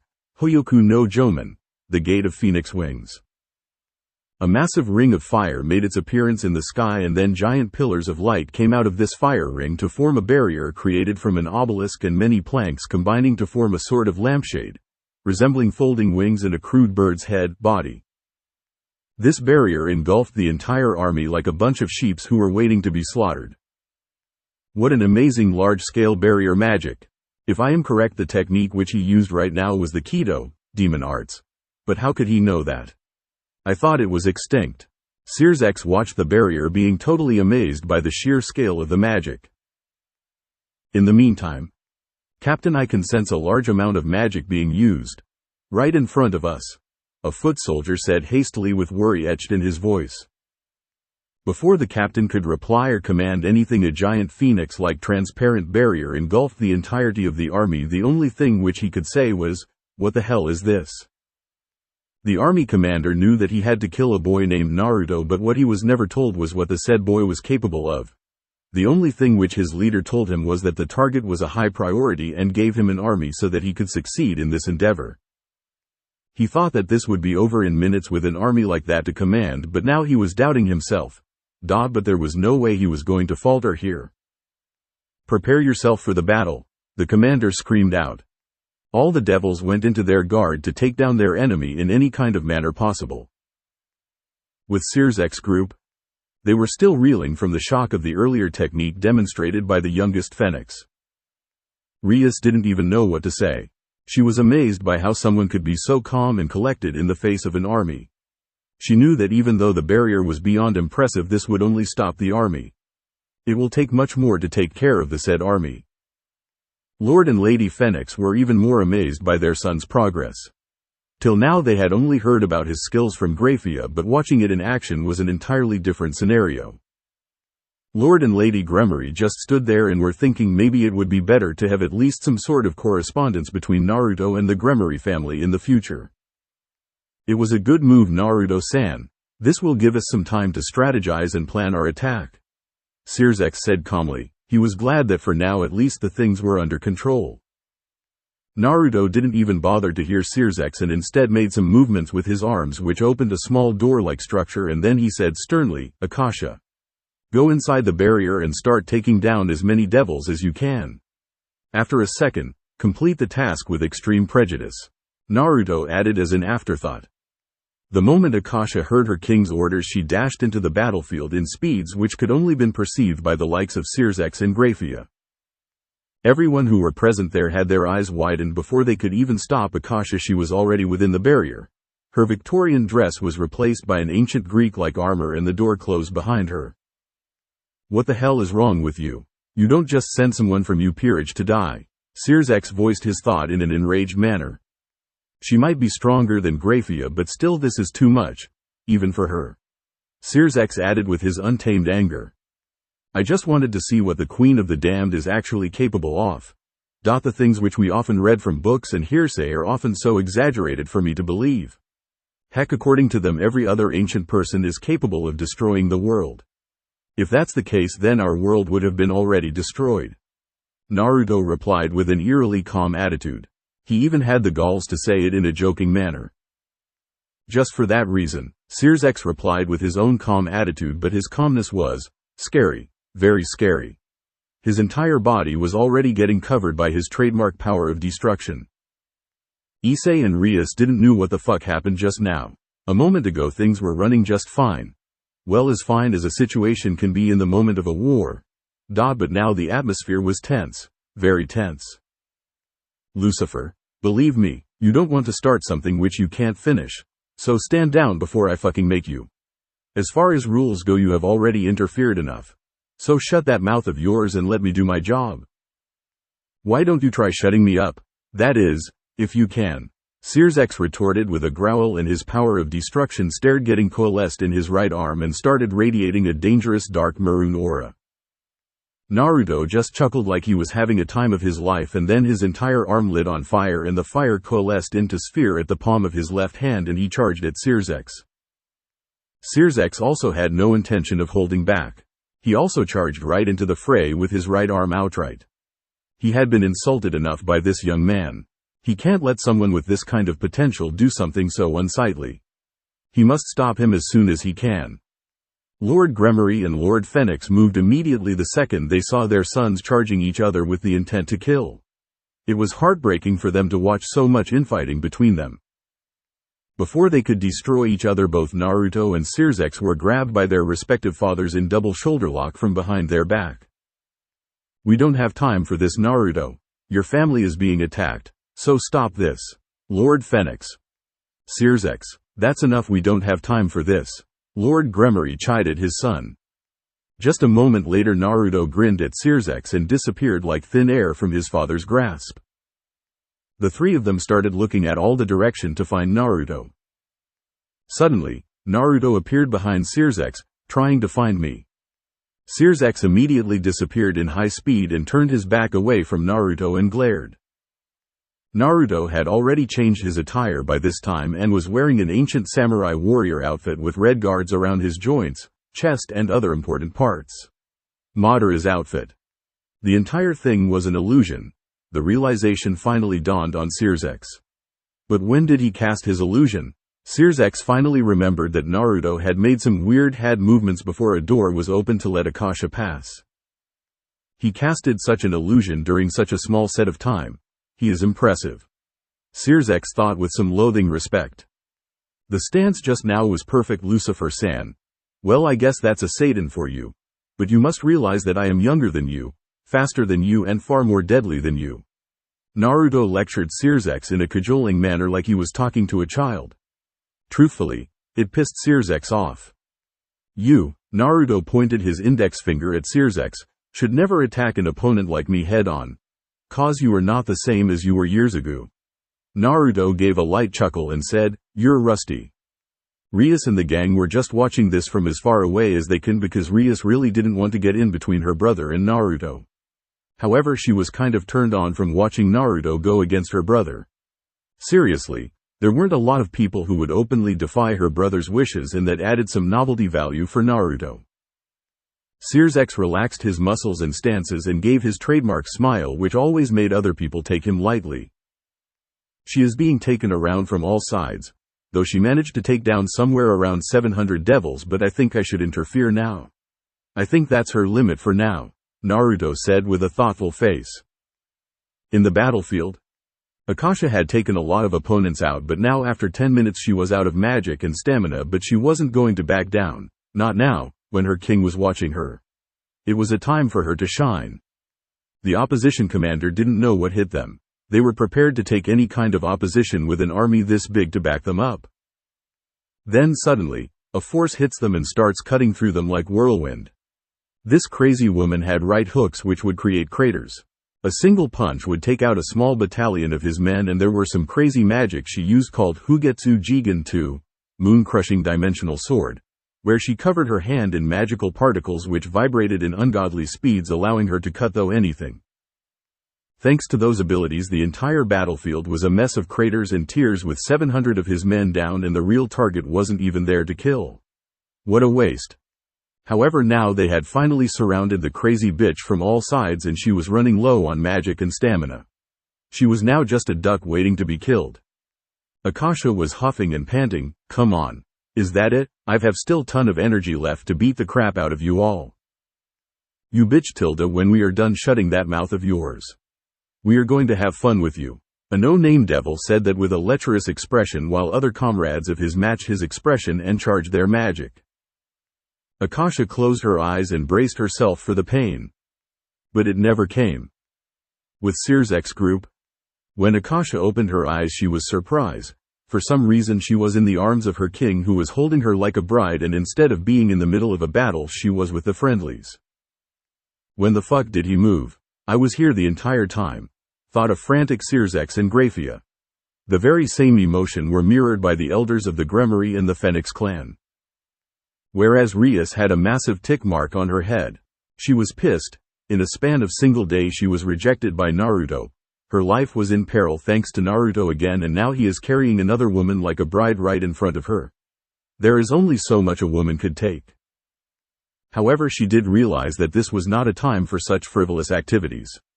She will deal with him later, in her own playful way. You did great, Akasha, but the thing is you fight too much. Naruto put Akasha down to her feet. If you want to be truly my queen, then you must learn how to dance. Let me show you how it's done. With that, Naruto disappeared in high speeds and jumped into the battlefield, and the entire barrier broke like glasses behind him. In the battlefield, the devils present in the battlefield didn't have time to think about the barrier coming down. Within a span of a minute, their prey escaped them, and some guy wearing a samurai armor had made his presence known. The only thing good about the situation was that this time the guy was their target and he was only a few yards away.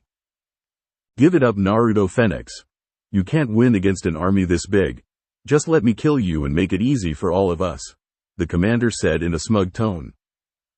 Naruto just returned a smile with closed eyes, but then his eyes opened and a massive amount killing intent washed over the remaining 2,000 devils, scaring them, giving a chill down their spine and showing them gruesome images of their death.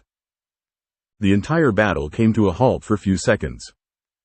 With Sirzek's group, just a second ago Naruto had joined the battle, but the after effects were felt as far as to their group. A wave of killing intent reached them immediately, making the elders' hair stand up. The lesser ones from Rias's peerage like Kaneko, Asia and Kiba were already unconscious since they were never subjected to a killing intent of that caliber. Only one who managed to stay conscious from Rias's peerage were Issei, Akano and Rias herself.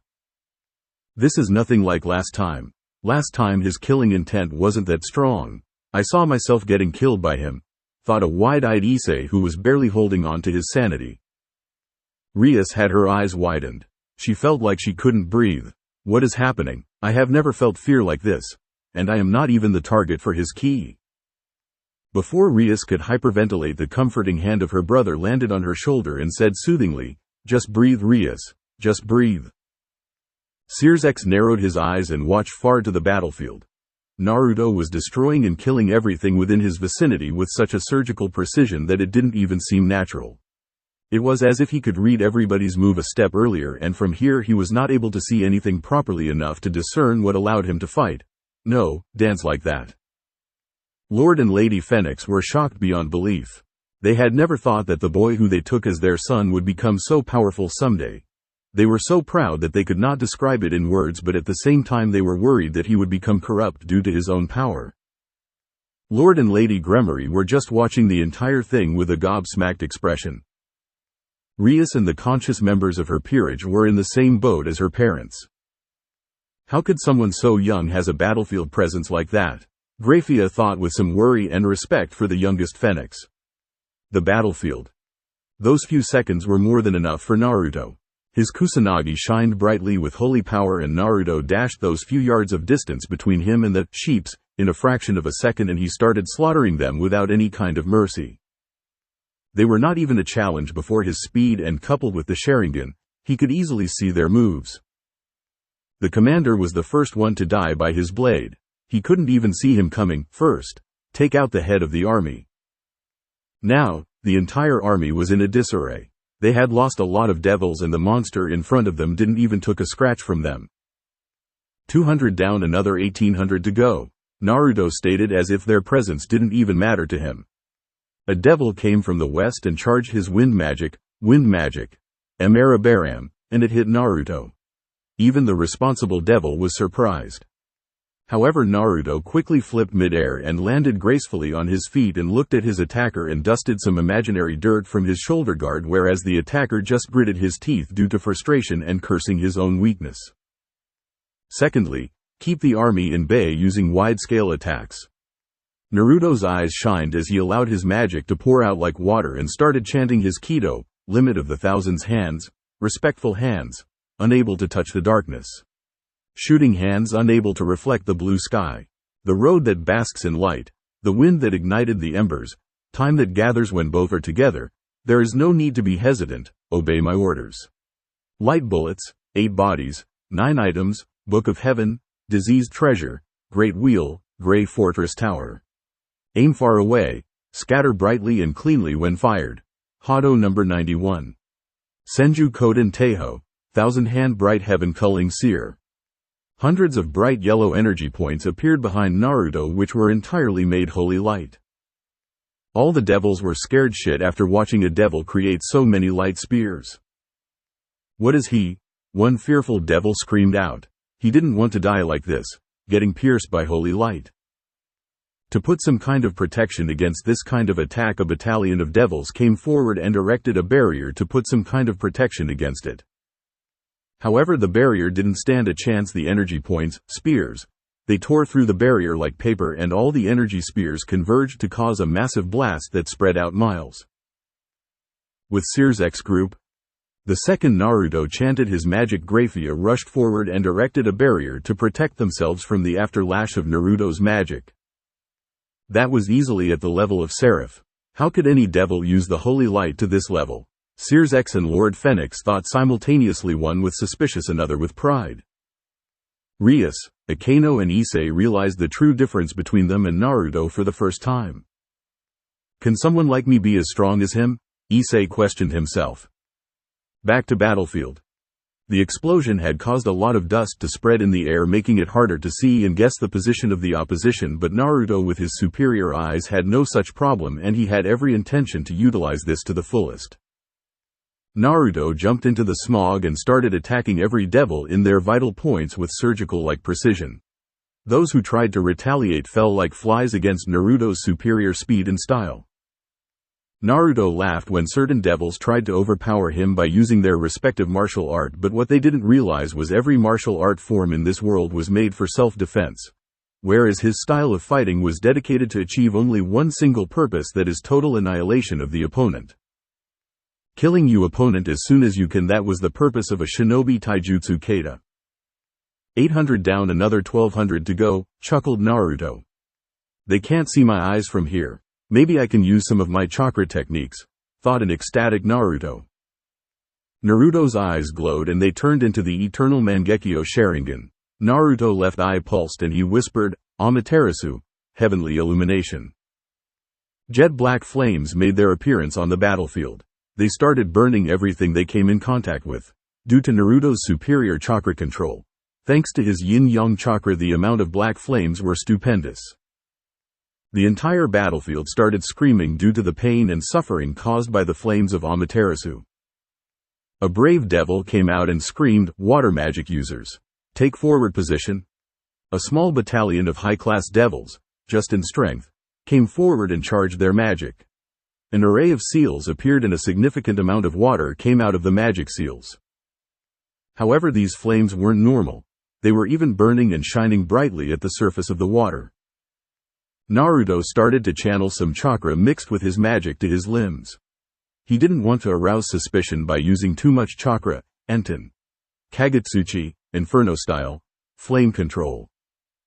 The flames which were burning on top of the water started surrounding Naruto like a gentle breeze, but a second later Naruto started moving his hands gracefully in different directions and the flames of Amaterasu obeyed him like it was nothing more than a servant. If earlier the flames hadn't caused significant damage, then now they were causing a loss of life as if it was a natural disaster. 600 more to go, Naruto stated with a calmness which shouldn't be shown during such precarious situations. The chakra receded from Naruto's eyes and limbs, deactivating the fabled Sharingan. Sears group? Those black flames are amazing. Are they inextinguishable? Thought a giddy Lady Phenex. The devils who dared to attack the house of Phenex were being killed left and right by none other than their own son. You have already surpassed me, Naruto. A proud Lord Phenex thought with pounding heart. There was nothing else he could say after watching those magnificent black flames. Akasha just didn't know what to think. She knew Naruto was powerful, but this was beyond amazing. You are something else, Naruto-kun. We must go forward and watch things more closely. It's safe now. Most of them are dead anyway, and stay clear of those flames, Searsek said sternly. He was surprised enough by Naruto Phenex for a day. His shock quota was already filled. All the other younger devils gave a stiff nod. We are here, Dad. A panting riser Phenex finally made it and was followed by his queen. Lord Phenex gave a flat look. That's great, we were just proceeding to the battlefield. Accompany us. Riser and Yubaluna finally looked at the state of the battlefield. It was scattered by corpses. Some of them were even burning by strange black fire. Did brother caused all this? Thought a dumbfounded Riser Phenex. In the battlefield? Please have mercy, we surrender, the remnant devils cried out. Despite still having a force of around 600 devils, they knew they weren't going to take down this monster of a devil, and to make their spirit crumble even further, they saw the Crimson Satan and his queen approach them with the vampire and a bunch of other devils. Some of them even started crying tears of blood. Some of them lost a friend, some a brother, sister, some a father. They just wanted this nightmare to end. Finally, crush any kind of hope they have. Naruto brought his right hand forward and started to chant his final magic, seeping crest of turbidity. Arrogant vessel of lunacy, boil forth and deny, grow numb and flicker, disrupt sleep, crawling queen of iron, eternally self-destructing doll of mud. Unite, repulse, fill with soil and know your own powerlessness. Hado number 90, Kurohitsugi, black coffin. The entire sky turned black. The devils who still had some fighting spirit looked upward and their feet came crushing downwards. It might have been due to heavy gravitational pressure, or it might have been the feeling hopelessness which washed over them. Many of them started laughing due to madness. We are all dead. Is this the power of a phoenix? Were the last words of a devil before a large black coffin engulfed the remaining army. Before Naruto could close his fist and end the life of the sheeps, The hand of Circex prevented him from doing so. That's enough, Naruto-san, there has been enough death already. I see no reason to not proceed with my course of action. They attacked my family, endangering everything I love. My parents, brother, the people who gave a no-name devil like me home. Don't stop me when you would have done the same thing. Circex, Naruto replied and looked into Cirzex's eyes. When Circex saw Naruto's eyes, he was stunned. For the first time he saw someone with so much sadness and pain in them. He was so stunned that he automatically left Naruto's arm. Why someone like you have such eyes? Eyes which have gone through war. Eyes which lost everything precious to him. Why? A mournful Circex thought. For him it was heartbreaking. After becoming Satan he had done everything possible so that the younger generation would never feel something like that. Today for the first time he felt like a failure. Lord Phenex heard everything from afar and just closed his eyes and said mournfully, "End it. Naruto-kun." That's all the motivation Naruto needed. With that he finally closed his fists. The said black coffin protruded hundreds of spear-like structure and made a bomb-like sound, finally ending the life of the remaining army. Finally, when the block coffin disappeared into small particles, not even the corpses were left. Finally it's over, Lord and Lady Gremory said simultaneously with a sad sigh. No, it hasn't. I still need to make a statement that aggression against our family will not be tolerated and will be met with dire consequences, claimed Naruto with a dark aura. His entire body was covered in fire. The fire started coalescing around his arm and finally he sent a beam towards sky. The beam started circling around and started to take the shape of a phoenix, and after a few seconds it finally morphed into the crest of the House of Phenex. But the light show wasn't done. The fire from the tail took the shape of a whirlpool which engulfed the entire body of Phoenix. The head of the phoenix gave a massive screech which was heard miles away in the underworld. Beelzebub Castle. Ajuka Beelzebub had been working on one of his invention just few moments ago, but then he felt massive amount of magic being used. The amount of magic was so large that there was no way that he could ignore it. So he went out to check the matter out. He was worried. The magic which he felt wasn't from any of the Satan. And not just anybody could release that amount of powerful and condensed magic. Only he and his fellow Satan Circex could release that amount of magic into the air. He was moving towards the source of magic as soon as he can. Suddenly a bright light invaded his eyes.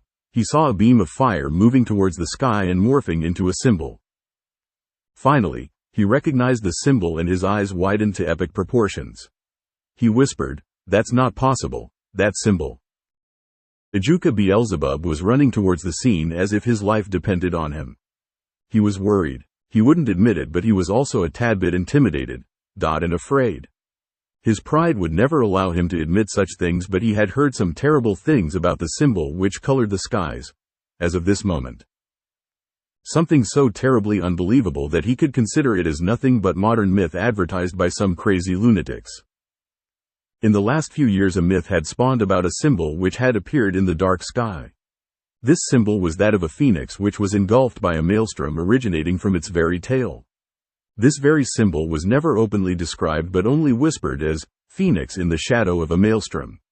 It had appeared only once before, if he could trust these rumors, and had managed to cause some stir, but nobody wanted to take it seriously. It can't be. It's just not possible. Nobody can escape from that prison. Nobody can. Ajuka thought relentlessly. He just couldn't believe that ludicrous rumor. With that thought Ajuka increased his speed and hoped that he managed to get there in time.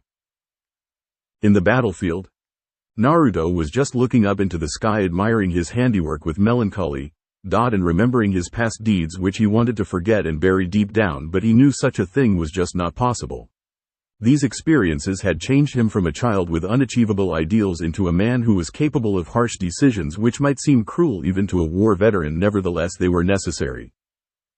The training which he endured from his teachers taught him that they were the one who helped him to reach his true potential and to turn him into someone who actually analyzed his opponents and took educated decisions instead of just steamrolling everything, and they were also the one who taught him to not rely too much on his luck, since she was a fickle mistress who always betrayed him when he needed her the most. While Naruto was still pondering about the experiences which he had in the last few years, a single drop of water hit him right in his forehead and trailed down to his eyes like a tear, waking him up from his thoughts abruptly. A few seconds later it started to rain heavily, cleansing the blood-ridden soil. If it could be cleansed ever in this lifetime. Everyone was shocked and amazed by the fire spectacle which Naruto demonstrated a few minutes ago. The elders, Circex, Graphia, Rias, and Naruto's own queen were staring at the symbol. However, for Akasha this was the second time when she had the pleasure to watch that symbol. Their amazement was interrupted by a clapping noise. Everyone had their eyes widened. Circex and Naruto turned immediately to watch the intruder. Before them was a man, devil in his 30s. He had long silver hair with 2 bangs extending to his shoulder. He also had a little facial hair. He wore the same armor which Circex wears to show his status as a Satan. Overall he was someone who would be considered as devilishly handsome by the female population. Bravo, Naruto Phenex, bravo, what a magnificent display of power. I am truly impressed. Naruto's eyes widened at first but then he gave a smirk. He never expected him to make an appearance. He was so glad. Nobody dared to make a move. Circex just narrowed his eyes and gave a side glare to Rizavam. Rizavam Levon Lucifer, Naruto mentioned in a sing-song manner.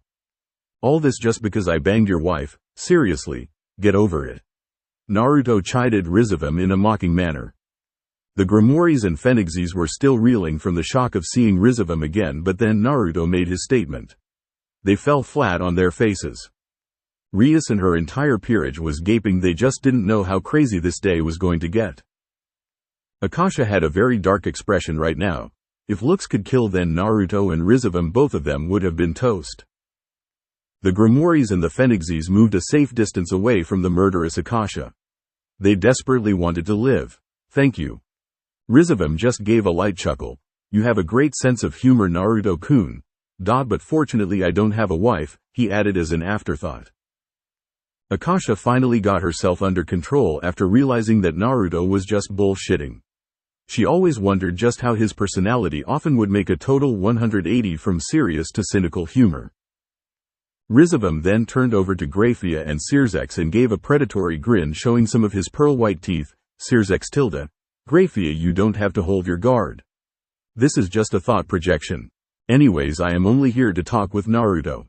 Rizavam advised them as if they have been friends longer than he could imagine. In return Circex just gave a smile whereas Graphia was the definition of emotionless. She didn't want to give the son of a bitch any kind of reaction that would be totally unbecoming of her. Lord and Lady Phenex just gave a slight glare to Rizavam hoping that he would just disappear from here. This day was already something which they were not going to forget for ages. Their son had demonstrated a Satan-level power with that they had already enough troubles to deal with. They didn't want a rogue Satan-level devil added to that. It's pleasant to see you again Rizavam. I never thought you would get out of your cave. Circex replied with a small gentle smile. Rizavam didn't even bother to give Circex a response, instead he kept on staring Naruto as if he had waited ages to see him. I have been giving you so many clues but you never contacted me. You break my heart Naruto-kun. After the stimulating battle which we had last time, Rizavam said with an annoying smirk. Naruto's eyes narrowed and he asked in a high baritone, what is the meaning of this? Did I interfere with one of your plans? Rizavam? Naruto said the last part with a grin and made it almost look like a taunt. Ooh, try several but that's not the point here. Rizavam waved his hand as if it didn't even matter in big schemes. The point is in recent years I had no one who could stop me. Even my fellow Satans were simply so boring. I had no distractions whatsoever but Naruto-kun you are a very good distraction. A distraction worth losing 3,000 of my men. Rizavam had already closed the distance between Naruto and him. Circex and Graphia were listening to the conversation closely and were analyzing it in lightning speed. They knew that Rizavam knew something about Naruto which they didn't. It was very essential for them to get hold on that data. However, now the foreplay is over. If you pry any more in my plans. Rizavam left the threat hanging. You will do what? Kill me? Naruto asked with a chuckle. Kill you? I was going to do that anyways. Eventually, Rizavam said in a surprised tone as if he was deeply insulted. Though I don't want to rush it. If you don't stop prying I will burn you. I will burn the heart out of you. Rizavam screamed out. Rias almost shrieked and Issei was no different, he was terrified. Both of them thought the same thing. This devil is insane. Kiba, Akano and the rest of the peerage tried their best to cover their growing fear. However, Asia was failing that spectacularly. Rias always prided herself to handle tough situations with relative ease, but recent events demonstrated her that just how outclassed was she when compared to Naruto and her brother. Despite being in the same age group, she was more than convinced that no one except the Saiyans could hold a candle to Naruto. She desired that kind of power. In the underworld, power was respected the most, and she wanted power to protect her and her peerage because a storm was coming and she knew that the Phenexes and the Gremory family were smack in the middle of it.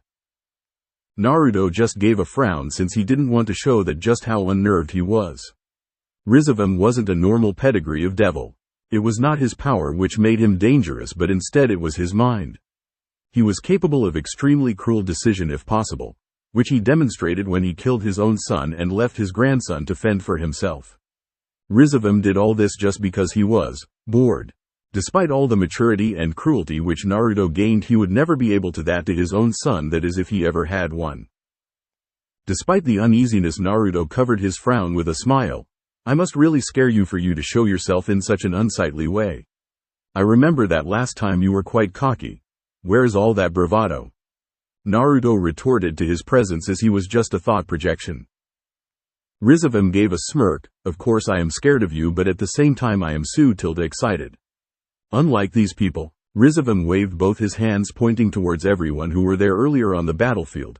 I know how to respect someone who managed to escape from the pit. You truly are someone who rose from the ashes. Searsx and Graphia's eyes widened to extreme proportions. He can't be talking about that pit, could he? Lord and Lady Phenex were also in deep shock. They didn't want to believe that their son was in such a nightmarish place. They didn't want to know what might have happened to him there. No one has ever escaped from the pit. It was the ultimate prison for supernatural beings, much more dangerous than Cocytus. Since no one has ever escaped from that prison. Naruto's and Searsx's eyes narrowed because they felt someone's presence. Someone has been listening in to this conversation. You can come out now, whoever you are. Everyone turned around to where Naruto and Searsx faced. They were waiting eagerly to let the intruder show his face. A few seconds later, Ijuka made his presence known. As soon as everybody saw Ijuka, their battle stances relaxed. Naruto just had an emotionless expression, whereas Searsx gave his first genuine smile of the day. Rizavum just grinned. Long time no see, Ijuka-chan.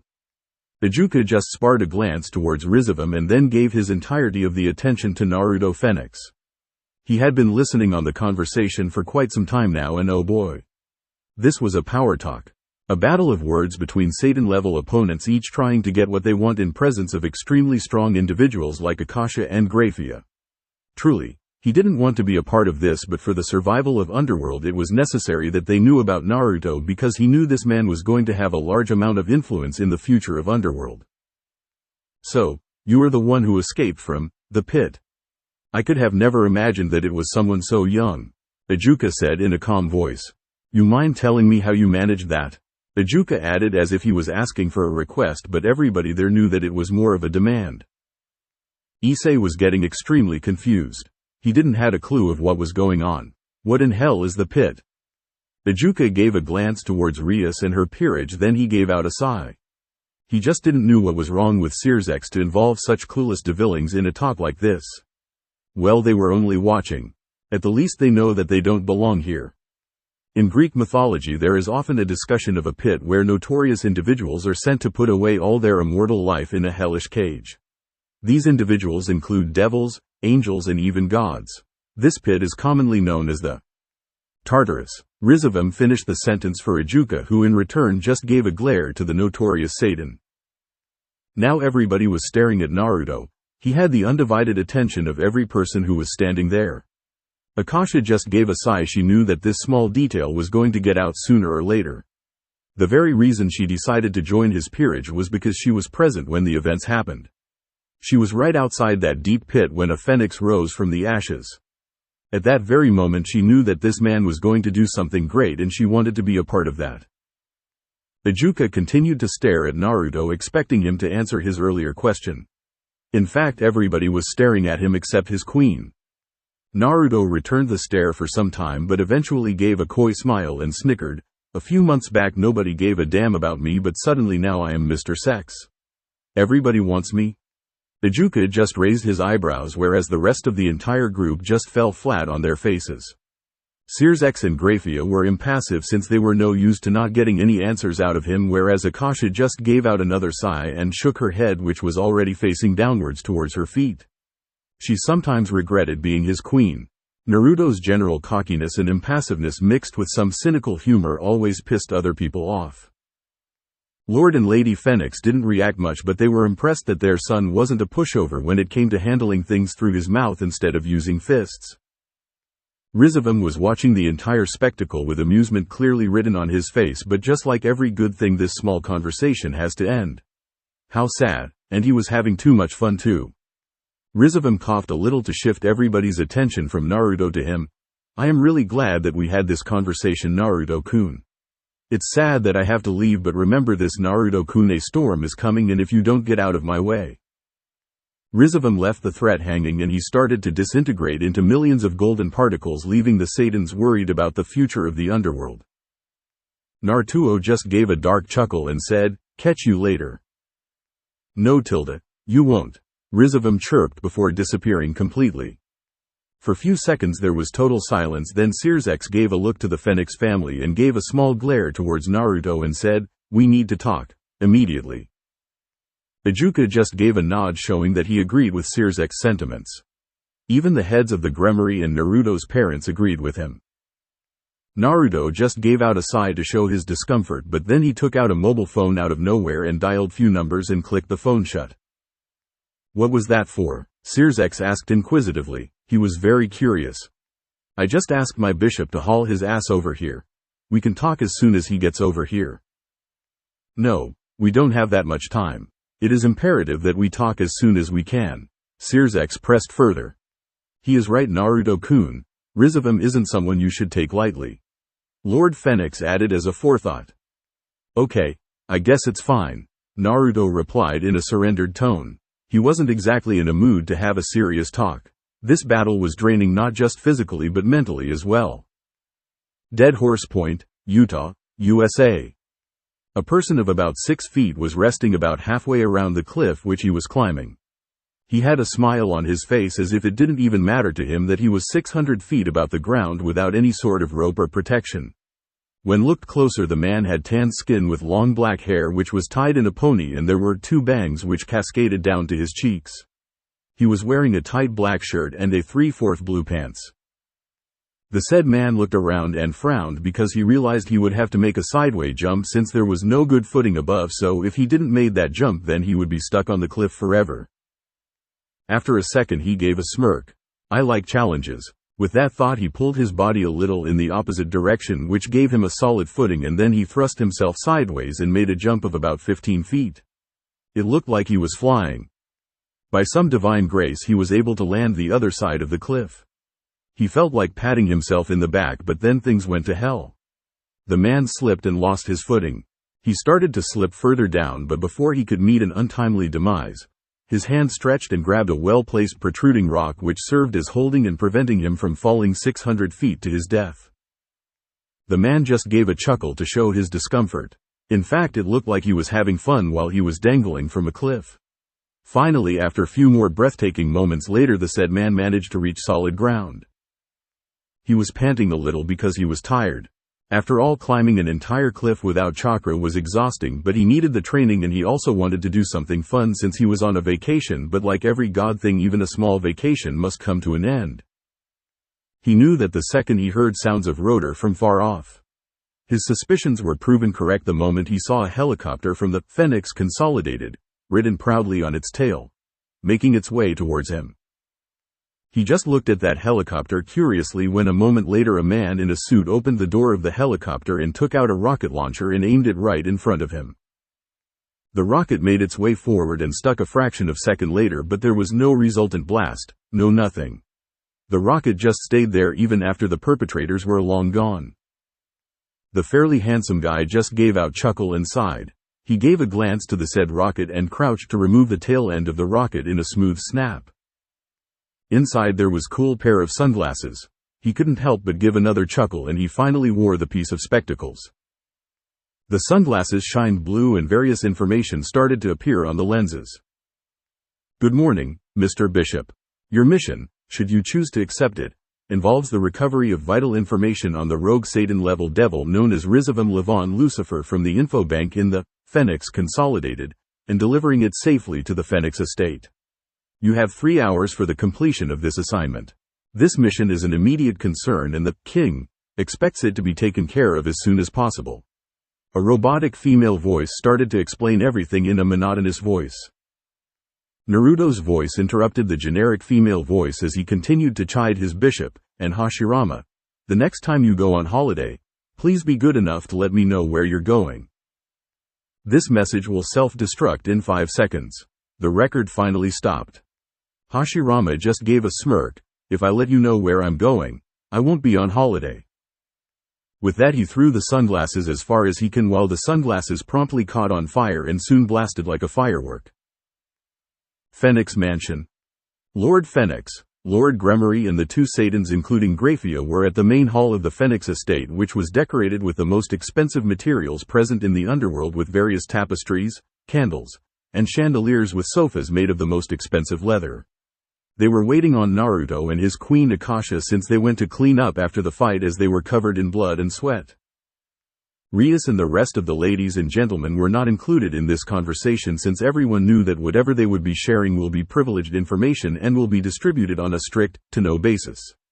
Rias was a little pissed about that, but she understood despite being a high-class devil she wasn't powerful enough to handle that kind of privileged information. At least not yet. Ajuka was getting a little restless.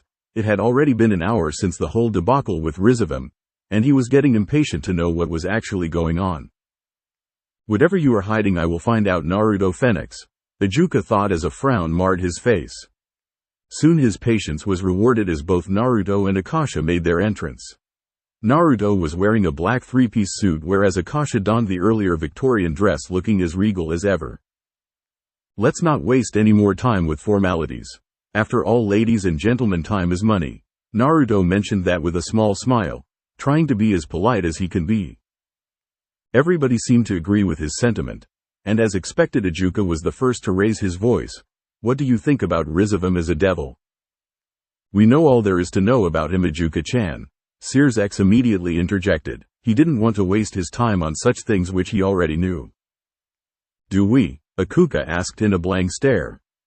Both Sears X and Ajuka locked their eyes for a few seconds, but finally the Crimson Satan relented. Ajuka just gave a nod to continue from where the conversation was halted.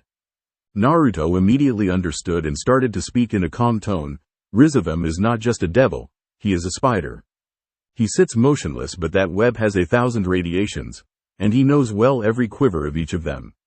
He does little himself, he only plans, but his agents are numerous and splendidly organized. Is there a crime to be done? From a simple black operation to red operation, the word is passed to the professor. The matter is organized and carried out smoothly. His organization is far better than all the Satans combined.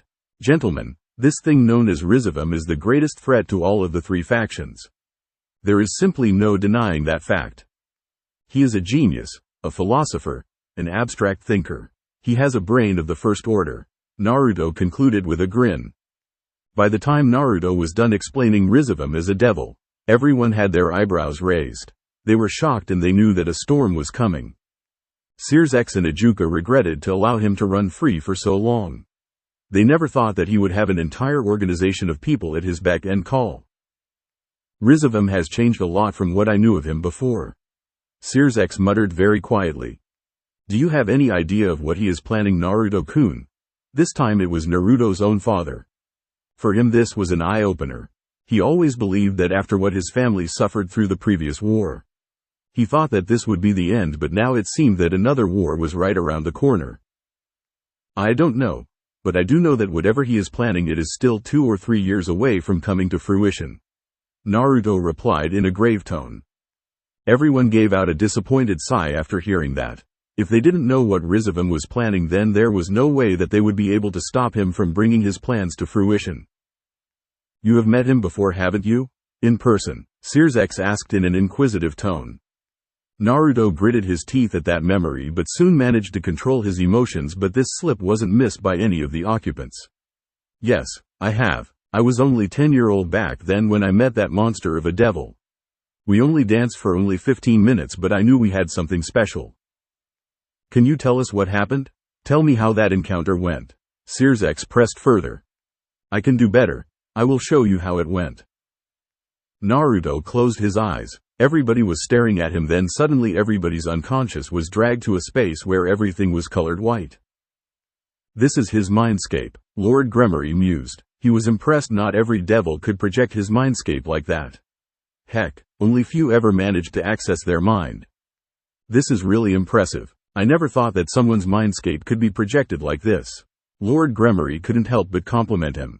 This boy no man was clearly ages ahead of his peers, not just in skill but also mentally as well as spiritually. Naruto just smiled at Lord Gremory's compliment.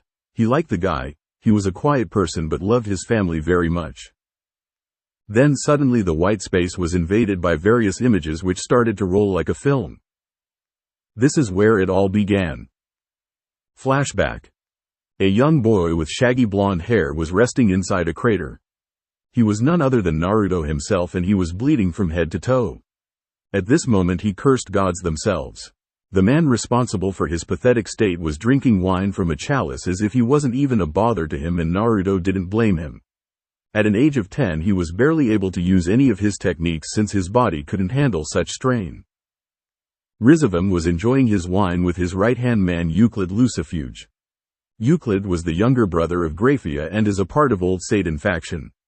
He has long silver hair which was tied in braids, and he wore clothing made of costly accessories. He looked around 25 to 30 years in age, but clearly he was way older than that. The wounds which Naruto bore started to close slowly. With that he finally managed to get up from the crater. He was still panting and many of his wounds were not healed, but he was excited. He never thought that he would meet someone so powerful and intellectual in this world. Can we have a go again? Naruto asked, devoid of any emotion. Rizavum just gave an insane chuckle and threw his chalice and rushed forward. He vanished from where he was standing. Naruto managed to see the incoming attack but was not able to dodge it. Thanks to that he managed to fly good 20 yards before his back hit a tree. Naruto's eyes glazed over and he was going into unconsciousness. I refuse to go like this. I refuse. Yes. I was wondering what would break first. Rizavum vanished again and appeared right in front of Naruto and lifted him high above his head using both hands. Your spirit, or your body. With that, Rizavum brought Naruto's body down to his knee in a swift motion which dislocated Naruto's spine with a thwack. Naruto's eyes widened with pain, but he refused to scream and give any kind of satisfaction to the rogue Satan. I guess I finally have my answer to that. Rizavum snickered. Master, he might pose a threat in future. Maybe we should get rid of him. Euclid mentioned in a very serious tone, because this was the first time he saw someone so young able to stop his master for more than 10 minutes. Even high-class devil are not able to achieve this feat. Don't talk such nonsense, Euclid. I would rather have him sent to the pit. Rizavum chided in a friendly manner. Euclid immediately went tense and he couldn't help but question his master for this decision. Master Rizavum, wouldn't it be just better to kill him? Rizavum gave the look to Euclid as if he was deeply insulted by his own servant. Euclid. I think that death is so definite, so final, but life has a lot of possibilities. In fact, it has infinite possibilities. I would like to see what this boy does with it. Do you think he will conquer this prison? Rizavum just gave a knowing smile. Yes, the Phoenix shall rise. Flashback ends. Everyone who saw the truth of this confrontation had their body frozen with a chill due to sheer brutality shown by Rizavum. This devil was something else. Now thanks to him, Naruto was also something different from the average devil. Akasha's eyes shimmered due to unshed tears. She refused to cry when her Naruto didn't even shed a tear in such an incident. She refused to show weakness. Akasha knew some of the details, but she could have never thought that this is how it went down. Ijuka and Phenex were stunned. Phenex for the first time in his life knew the depth of his failure. Despite being a Satan, he was not able to protect a single child from Rizavum. He was not able to save his sister from an unhappy marriage. He had failed everywhere it mattered. Lord Phenex was the one who was affected the most. He was the father of this child. He couldn't bear to watch him like that. The only thing which he was glad about was that his wife wasn't here to watch this. Ijuka just pressed the shoulder of his longtime friend gently with his hands to give him some kind of support, but the questions weren't over. He still needed answer to one of his main question. How did you escape from Tartarus? With that he dropped the bomb.